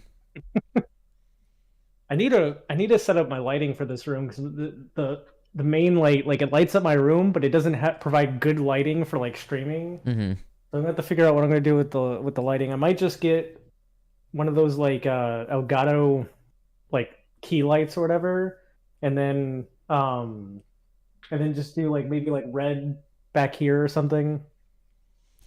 Yeah, I have like strip lights. Strip lights are good. I like, the thing about strip lights is that they have an adhesive on them. So if you're in an apartment and you're going to move later, you have to be prepared for the fact that you might not be able to reuse those strip lights. And also, like, they don't come with corners.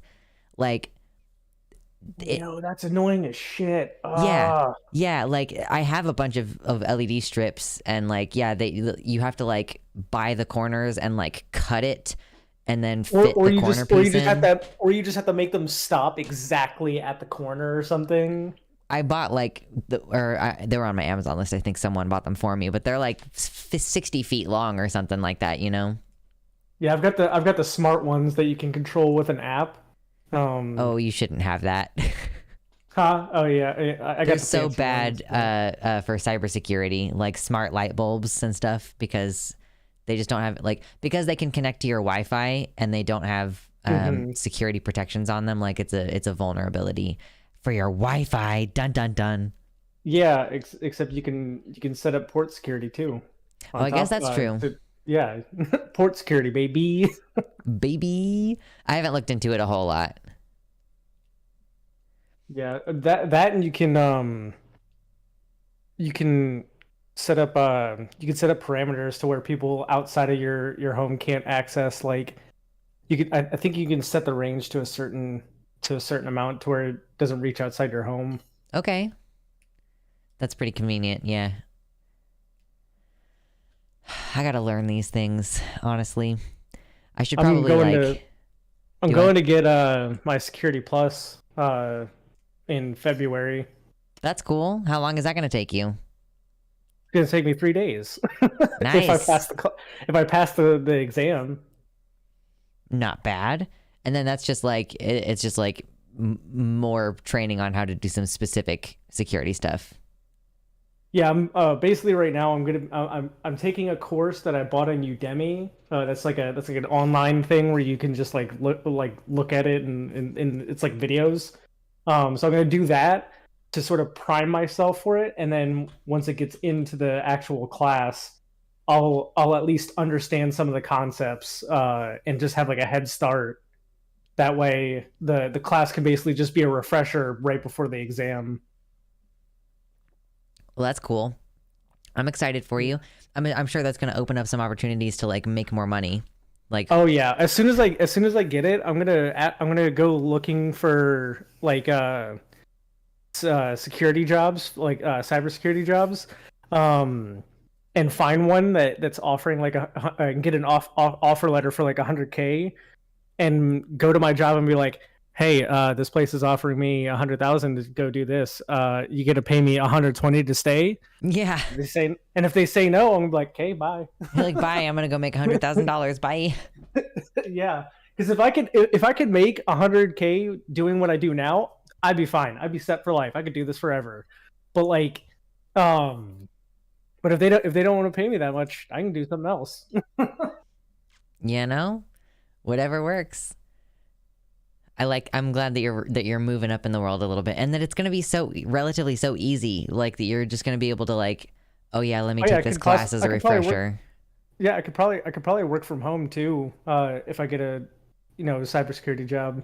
'Cause some of them are going remote. Going full remote. Yeah, I mean, I gotta say, working from home, I recommend it highly. Oh my god, I fucking, because I hate being at work and like in between doing stuff, I just watching YouTube, and then my boss comes in and I have to click off YouTube and pretend I'm doing something. It's just like, who the fuck cares? If I'm doing my job and shit gets done, it shouldn't matter what I'm doing in like the in-betweens.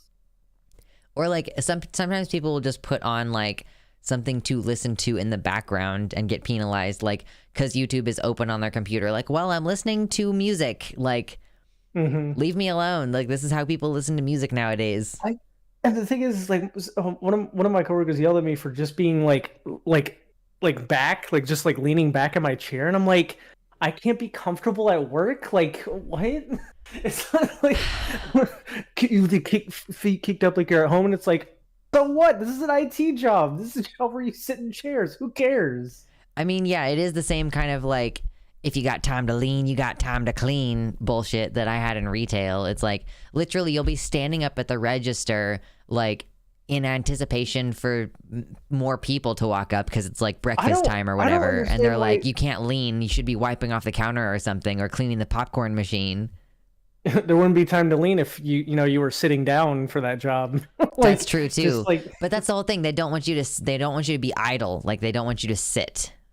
This is where Lidl, I think it's called. It's like the German like grocery store. All of them get to sit down at their little registers and like, see, you got it. That's how you do it. but that would be humane, you know. I don't know why, like, who came up with that? Who came up with the idea that, like, oh, it'll make our business look bad if our people are leaning. Yeah, Aldi also is pretty good about letting their people sit down. Oh yeah. I think Lidl and Aldi might be the same company, actually. Maybe. But yeah, it also causes like so much repetitive stress injury to force people to stand all day. Yeah. Like if it's not necessary. Yeah. And honestly, the same with forcing people to sit in a certain position. True.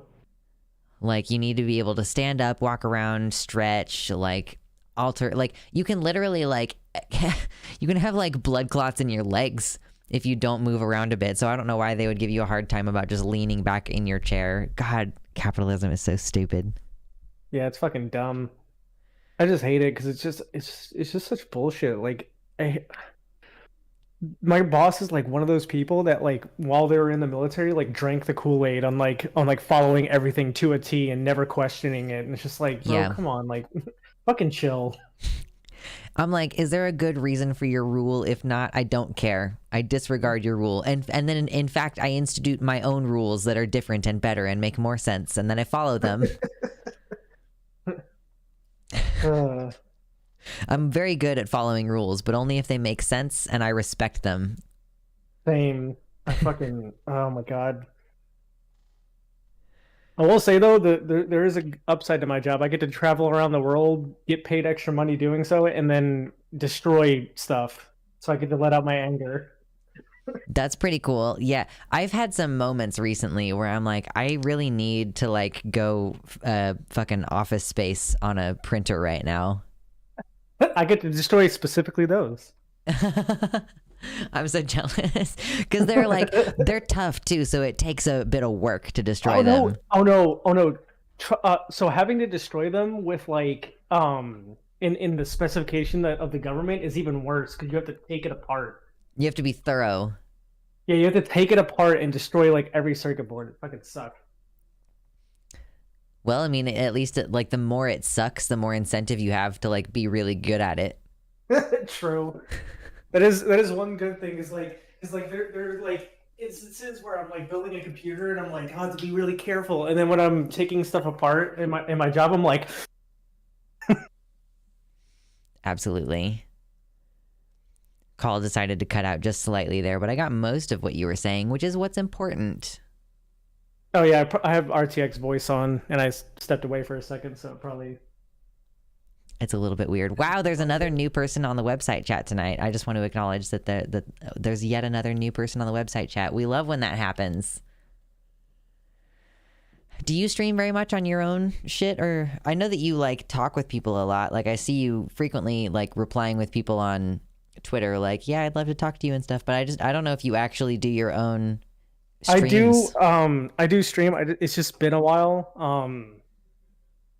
There was a minute there where I was just like, I was losing my place to live, with no like prospects in the near future, and then I was possibly going to lose my job. So I was like seriously like trying to like find a place, find a new job, and then I did find this current job that I'm in.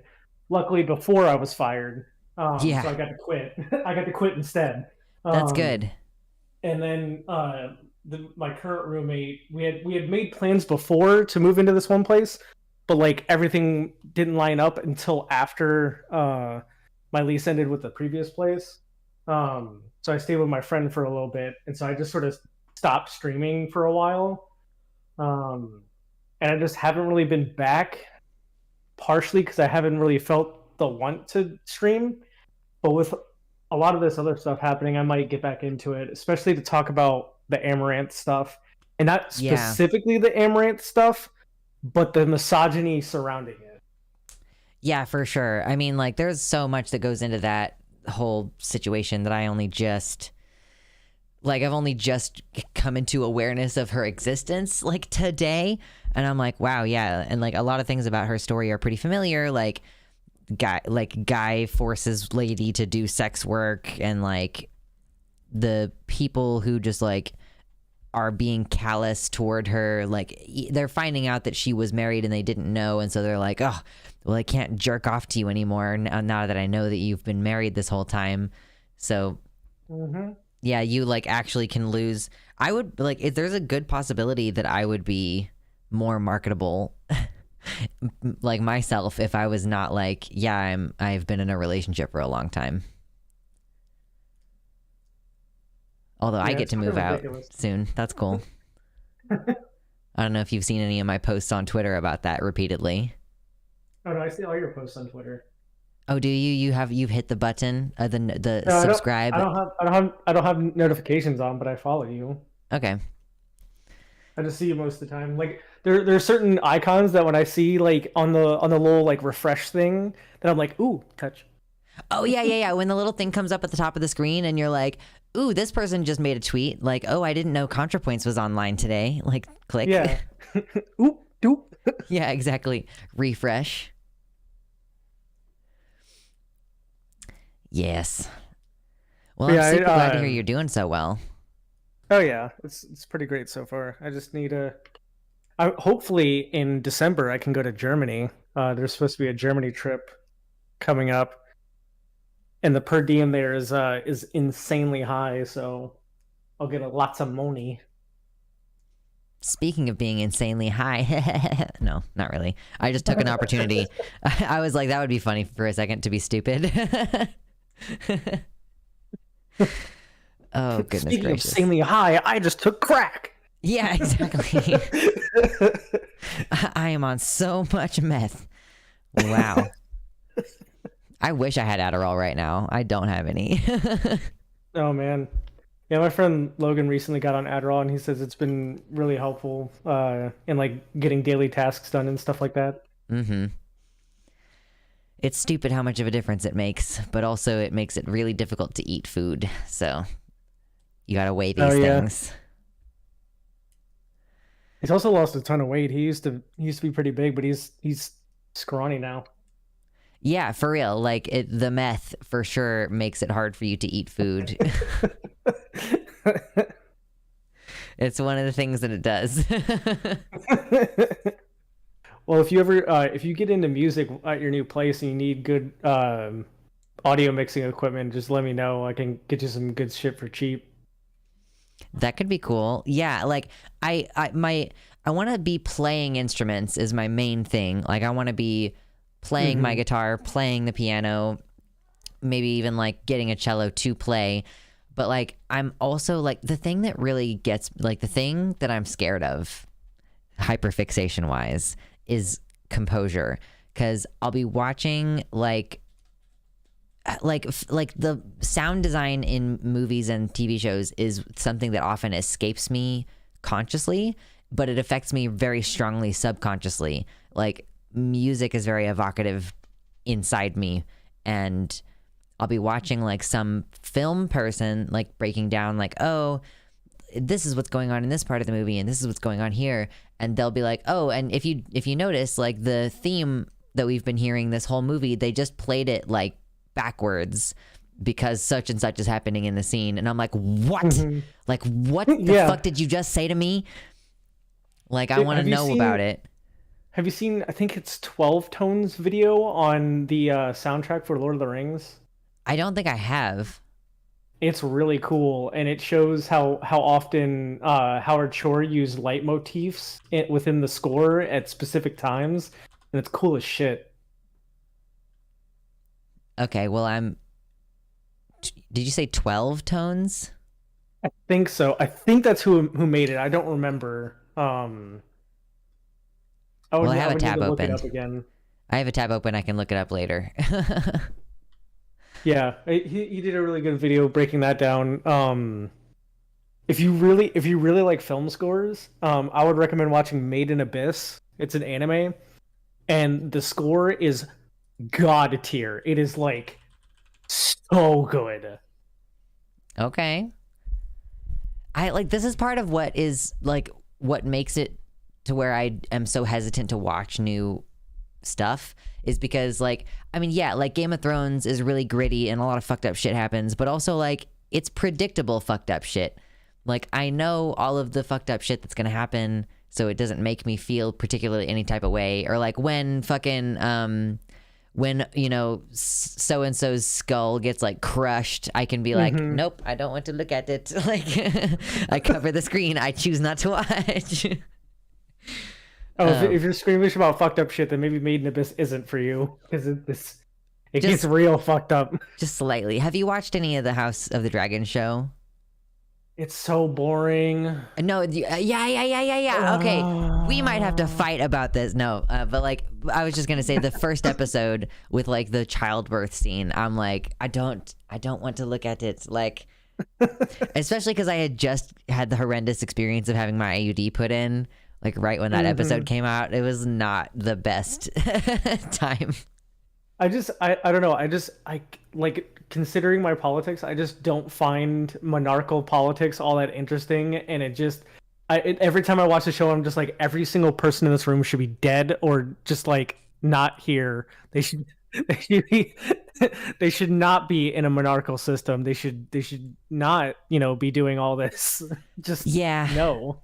I'm able to suspend my disbelief a little bit more, I guess. But like I haven't been taking notice also of like what really is going on in the show as far as like action versus intrigue versus like drama, because like I don't have a lot of people in my life that I can talk to about it. Like I could go on a forum and find people, but I don't have very many people I know in person I can use voices and like go on about a show that I like.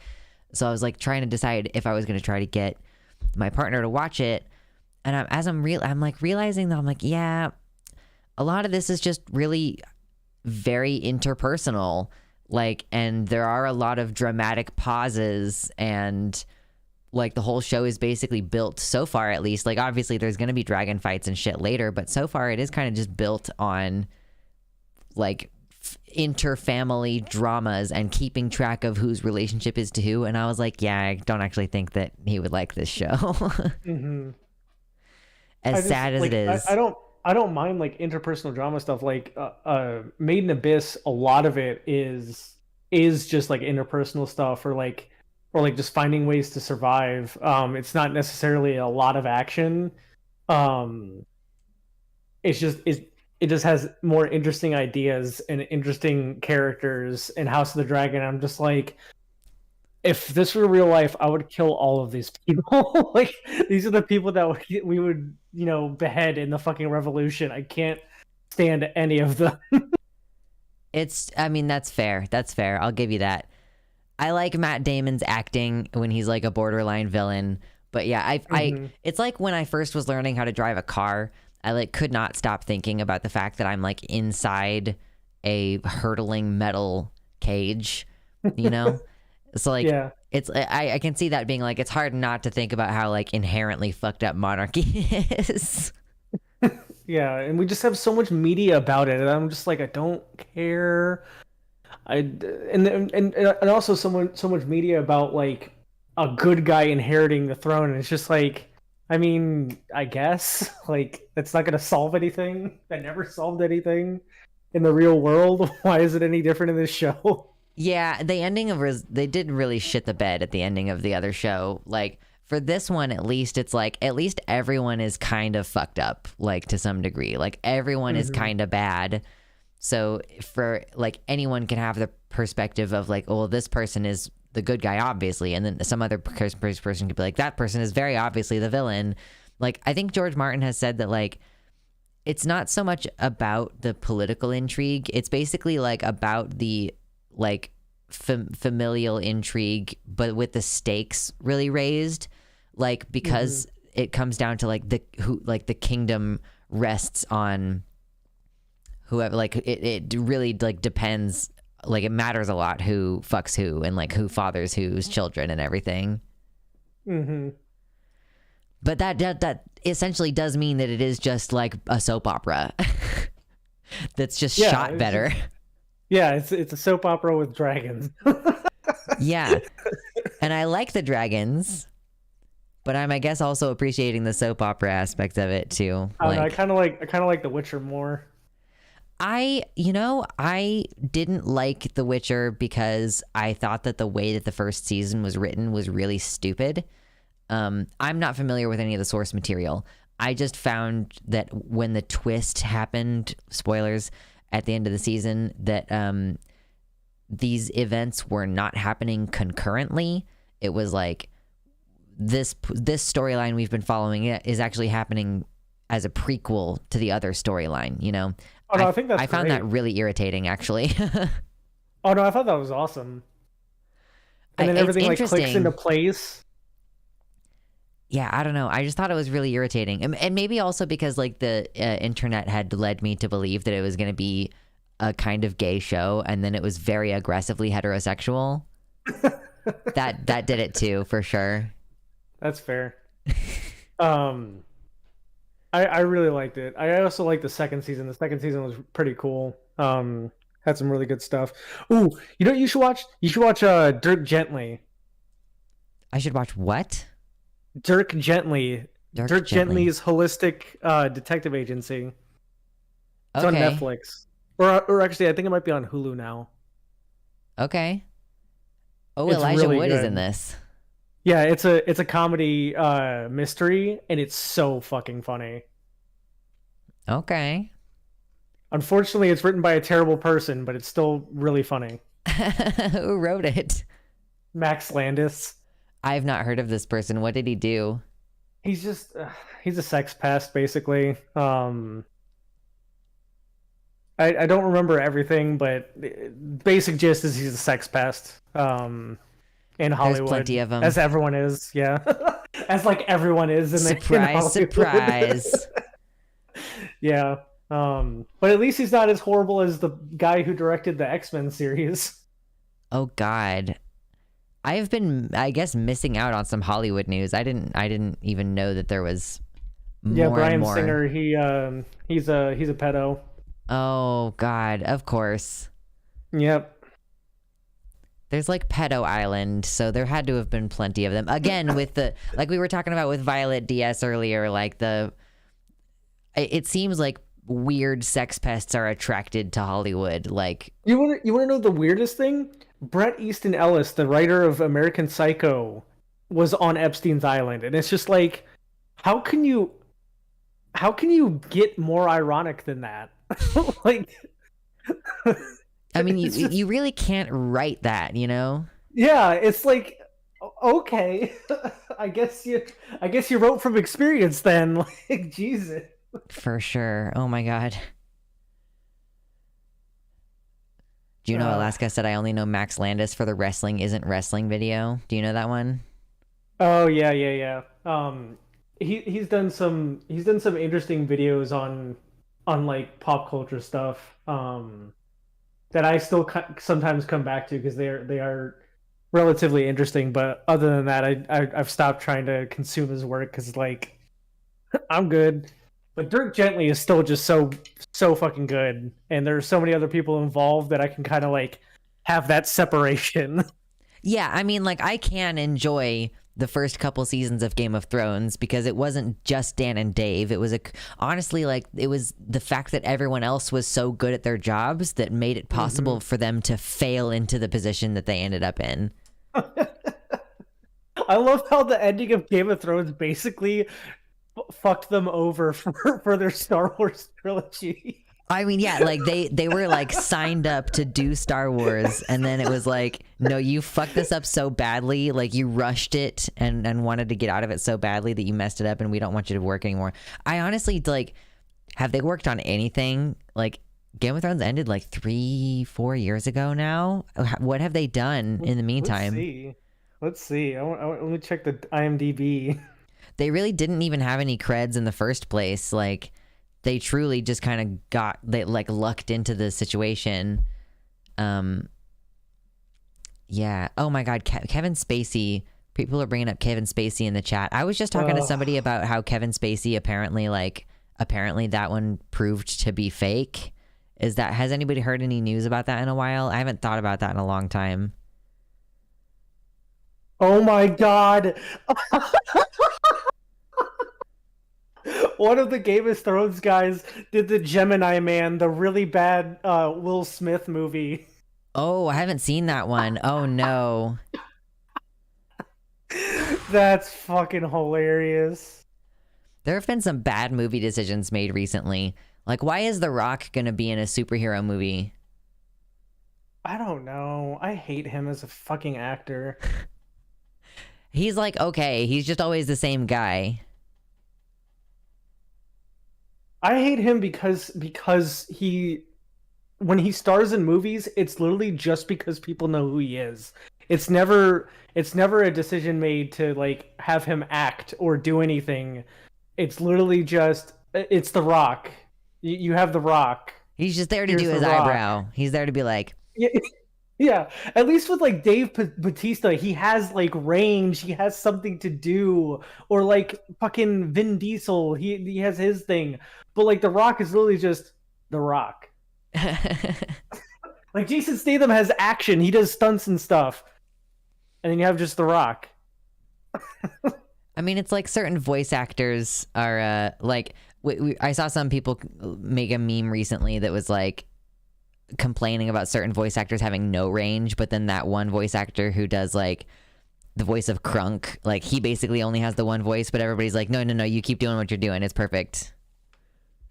True. He was also in Family Guy, I think. Yeah, I think at that point, like there are certain times where a niche can be filled, but what niche does The Rock fill other than just being The Rock? I mean, he created a niche to fill it. I don't know. It just feels because like with Patrick Warburton, you hire him to be funny because he does have comedic timing and shit like that. And while The Rock does have comedic timing, it's just I don't know. It just doesn't feel like he brings anything unique to the table. Oh, for sure. Yeah, I mean, yeah, him big thick man, but kind of slightly Big, brown, thick man. slightly browner than other thick men. Yeah, I do find it kind of funny that they like tokenized his Maori descendants in like the new Fast and Furious movie. Did they really? I didn't know about that. Yeah, I knew that like that was why they tapped him to do Maui in Moana because of his Maori descent. Man, Moana makes me mad mainly because Disney marketed it as this thing that as like it marketed the songs as if they were like all Maori and inspired, but like there's like one song with like maybe a bit of a tribal beat, and then the rest of them are just like Disney princess songs, and I'm just like, yeah, it was totally inspired, Disney. Yeah, totally. they're Disney princess songs with like Maori. Hello? Hold on a sec. Oh no. Rest in pieces. We've had too much of a good thing. Baphomet says, I've never talked to a man who doesn't have his own Kronk impersonation. I haven't actually watched The Emperor's New Groove in a long time, so I don't have a Kronk impersonation, but I can go like, Peter. Like, hey Peter. Exactly. I could do an okay Cleveland. Yeah? Yeah. Peter, over here. There you go. Yeah. Yes. Baphomet is like, I have a Kronk voice too. Yes. Every man can do, and you can do it too. I guess you're not a man person, but yes. Peter. Hey, Peter. Hey, Peter. Peter. Oh no, I love Aaron Hansen doing the Kronk voice. Have you seen those videos? I don't know if I've seen that one specifically. I do love Aaron Hansen though. His Kronk videos are hilarious on Game Grumps. Oh my god.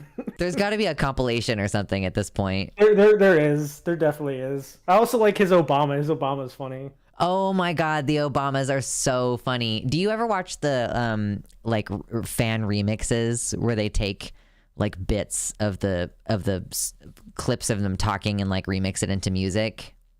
No, I haven't. It's a whole subgenre of like is there a song where it's just Aaron Hansen in an Obama voice being like, I'm gonna pre. There is. I'm gonna pre. Yeah. No. Hold on.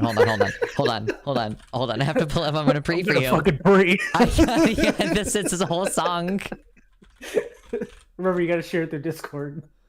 Yes. The pre. Okay, here it is. Hold up. Like, I can play it on stream, but you'd have to put your sound on. Where am I? Where am I? Okay, I'm just gonna put it in the stream chat in the boss room.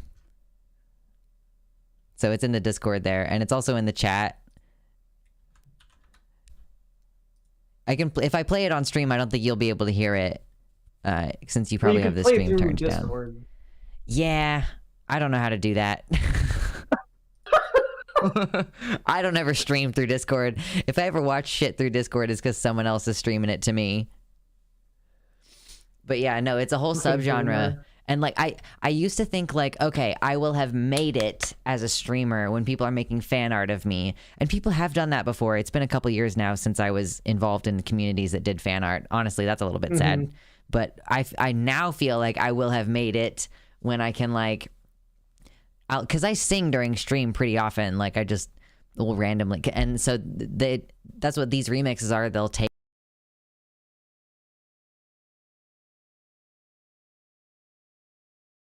I think your mic switched.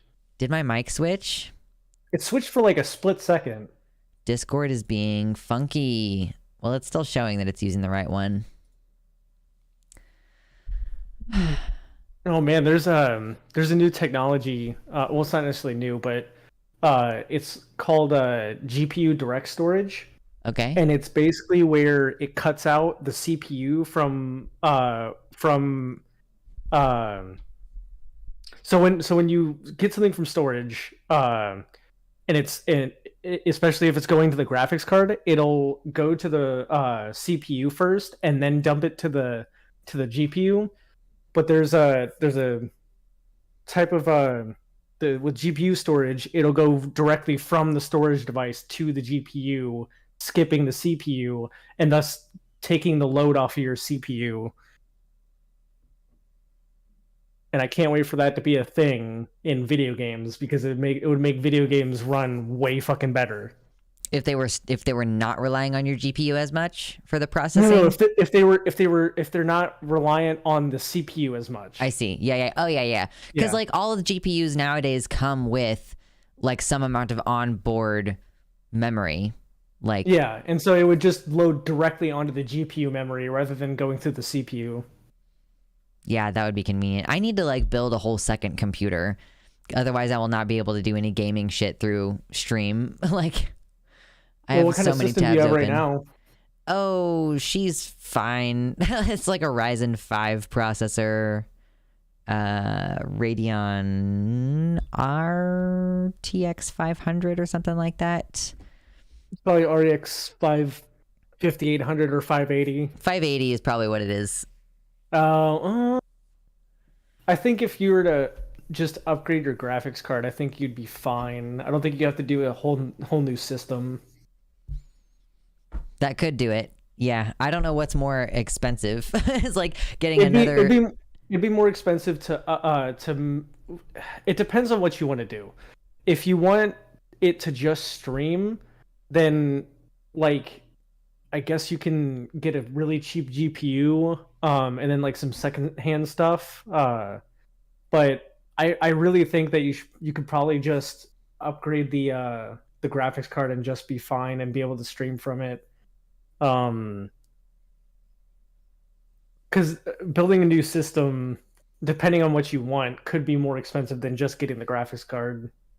Yeah, it's also a matter of like, my partner like rebuilds computers every once in a while, and like there are a lot of computer components just kind of around. So he recently upgraded his video card, and I think the one that he upgraded from is a 570, so it's just slightly worse than my card, basically. Yeah. So it wouldn't have been beneficial for me to take it and replace my card with that. But if we have enough other spare parts and I can build a computer around that video card, then like that might be sufficient to hobble along for a while now. Like I'm not like super gung-ho about gaming, but like on a night like tonight when I'm doing call-ins, like it might be a good night to be playing Kingdom in the background while I'm in like the middle of conversation. Yeah. But like the last time I tried to play Ori and the Blind Forest, it really, really, truly did not work. How many gigs of RAM do you have? Oh, like 16. Okay, that's not bad. Yeah, that's not bad at all. I think it's the wrong hertz. Like it's not the optimal hertz as far as like being compatible with my CPU goes. Yeah, it's probably somewhere like 2800 megahertz or something like that. Honestly, I think a better GPU would do good, but if you can like the less money you spend, I guess the better. Yeah, I mostly need to work on getting into the new apartment. That's the main goal. Yeah. But if you ever need help, if you ever need help, just let me know. I like building computers as a hobby, so if anything, you could probably just commission me to build a computer. Yeah, I mean, yeah, truly. It's like a matter of getting all the parts together and like, yeah, like, am I talking to my partner at that point? Because that's also a hobby of his, is putting computers together. He actually built my computer. Like, I guess we kind of built it together, but he was like, I have to put the CPU pins on or I'm too nervous that you'll fuck it up. I'm like, it's not like I've never done this before, my man.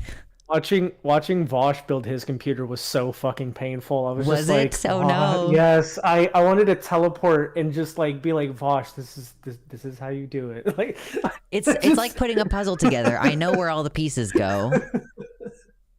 It was so painful. And Xander Hall was supposed to be helping him, but someone had sent a video in chat of like how the case works, and like they ignored it for like the longest time, and then they finally opened it. And I'm just like, This is why men are not allowed to be in charge. I hate it. That's my thing, is like whenever I get a new case or new anything, I always look at how to install it, or if it comes with like any special thing, and then I know to like look out for that or like work around that or whatever. Like it just Nuvenal says, why can't you just stack 2+ cards and make it that much better? I mean, that was a thing when SLI existed, but SLI no longer exists because you couldn't get the proper bandwidth to have the two cards communicate, and it had a bunch of fucking issues. Yeah, it was like a weird bridging technology that didn't ever quite work right. Yeah, I think that considering how big GPUs are getting, what might happen is they might start making smaller cards again that aren't as powerful as a single card, and then just make motherboard manufacturers will bake the traces into PCIe. That way you can bridge those GPUs and have more power.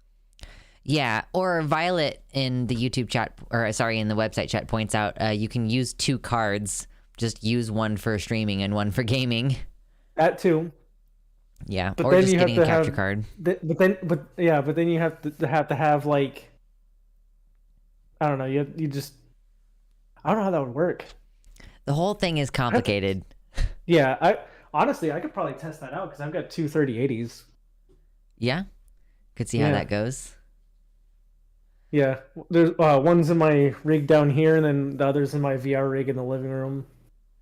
Nuvenal says, bring back that thing you said. I think referring to SLI, single issue voter, trying to bring back SLI on the graphics cards. If it works, then sure, bring it back. But as far as I remember, it was very always buggy. A problem. Yeah, it was very buggy. You had a bunch of issues, especially on newer cards. I actually work. It's funny. I actually made money on the system I just built because I got basically a whole system from someone for $600, and then the 3080 for $600, and I priced everything out, and like getting that system new would have been like $2,000. Jeez. Yeah. Well, you got a pretty good deal then. Oh yeah, I did swap out the case though, because the case he had it in, 1, couldn't fit the GPU, and 2, has an issue with the PCIe riser to where it could possibly set fire. So I was like, I'm gonna not. Yeah, for sure. Oh, Baphomet, SLI is just like, it used to be some functionality where you would try to use 2 graphics cards in the same computer. Yeah, if you notice on the 3090, it comes with a little connector pins on the top of it, above the power connector, or not above the power connector, but like on top of the card when it's sitting in the case. And that was to run this little thing that plugs into both of those little tongues on the graphics cards and bridge their connections. But the problem is that they couldn't get those bridges to have enough bandwidth and um, enough lanes to be able to communicate in between each card, and they also didn't really build them to work that way. So it was really difficult to get it to function correctly. You would always have issues where it would treat one graphics card as like the main graphics card, and then the memory would just, it was very complicated, and it didn't really work all that well. It was a great concept. Like, it's a good idea. Yeah. Like, how can we combine the power of these video cards? But just in practice, it was not very functional. Yeah, and even if it did increase the power of the cards, or like the processing power you were getting, it was like marginal. It was like maybe 10-20% better. Which is, like Yeah. not That's enough why. when you have two cards, Yeah, and that's why that's why I didn't get the 20 series, because all the benchmarks were like, it's like 15% better than the 1080 Ti," and I was just like, why am I paying like $600 for 10% better? If it's And basically then still working, yeah, and then the 3080 came out and it was like 50% better, and I was just like, now that's how you sell a card. It's 50% better. Let's go. Yeah, for real. Baphomet is like, should I do a call-in? IDK, what I talk about? Never mind. Yeah, Do it, Baphomet. I was like, man, I'm kind of actually starting to get tired. I'm really looking forward to the next couple weeks as I start recovering from, like, so the Renaissance Festival, like, the reason why it's so exhausting is because I'm like working seasonally part-time there, but like that's only part of my day. Like the rest of my day is like hiking, basically. Like I know some Renaissance festivals are like small and they're in like a flat field or whatever. This one has like been there for 45 years. It's got hills, it's got valleys, it's got creeks, like it's got trees. It's fucking a lot of space to run around, and I know people all over the fairgrounds, so like I'm constantly like hoofing it up and down hills and shit for like okay, we usually get there at like 8:30 in the morning, and then it doesn't finish until 7 p.m. Damn. And like for approximately 3 hours of that time, I'll spend like actually in one location. Because I give people breaks. I just show up for 30 minutes and say, hey, go peace out, go to the bathroom or whatever, come back in 30 minutes. So I only actually work for 3 hours, and the entire rest of that almost 11-hour period of time, I'm just hiking. So that's why I'm so tired this time of year, and I've only just finished with that this past weekend. Still recovering. Sorry, for some reason, when I lightly hit the head of my drum, it gets a cross stick thing, and I don't know why. Oh, drums. I don't know anything about them. It's Yeah, one most people sphere of music I've never. Yeah, I get like you're a percussion guy or you're not. Like, it's a special interest for sure. It's fucking expensive too. Yeah. This whole kit probably costs like $3-4 grand. You can't get like a partial kit either. It's like you got to either have all of it or you have none of it. That's the thing that really irritates me, is that drums are never sold with their cymbals at all. They're never sold as like an actual set that you can play. What? You have to get the shells, and then you have to buy the cymbals separately, and the cymbal stands separately.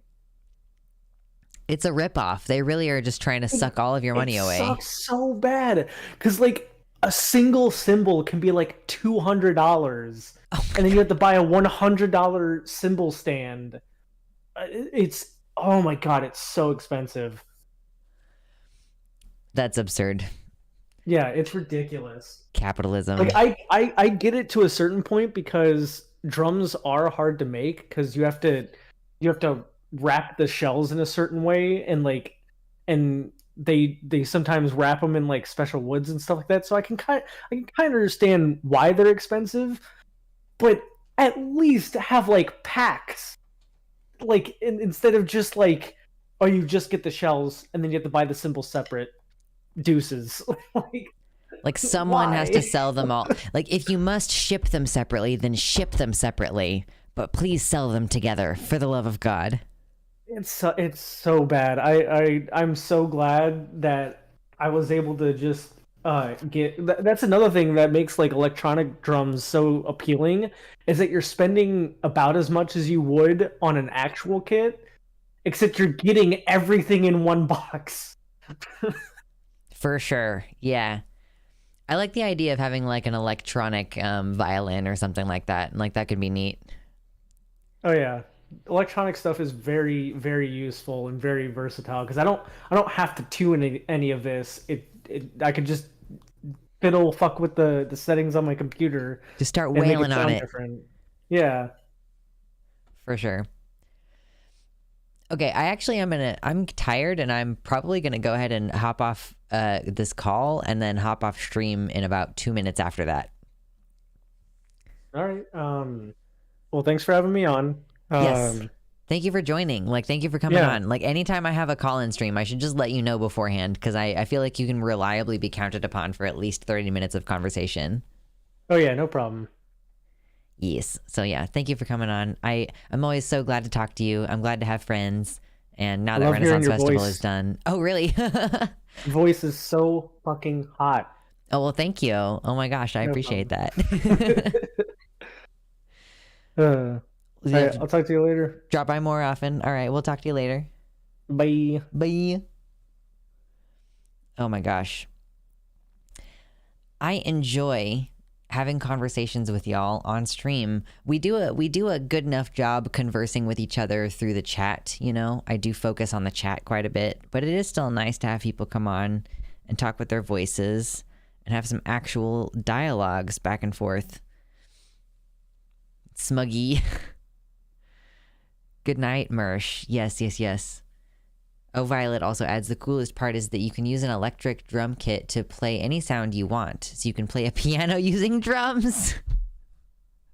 That's awesome. I love that conceptually. Yes. But I am for sure very tired. And I'm looking forward to, like, once I'm recovered from Ren Fair, doing the regular, like, length streams, spread out more throughout the week and everything. As far as I have planned, the schedule is going to remain, or the schedule is going to go back to being the same after this week. So we're going to do Tuesday tonight, Thursday later this week, and then we will not stream again until Sunday at noon, which is when we normally would do it before. How do you play chords on drums though? Very carefully. Well, actually, you have all four. You can play a chord with four, because you have two hands and then your 2 feet, you know, for the bass drum. And you, like, sometimes you have 2 pedals for the bass drum, like that, you know. Anyway, thank you all for joining. I hope you have a good night. Good night.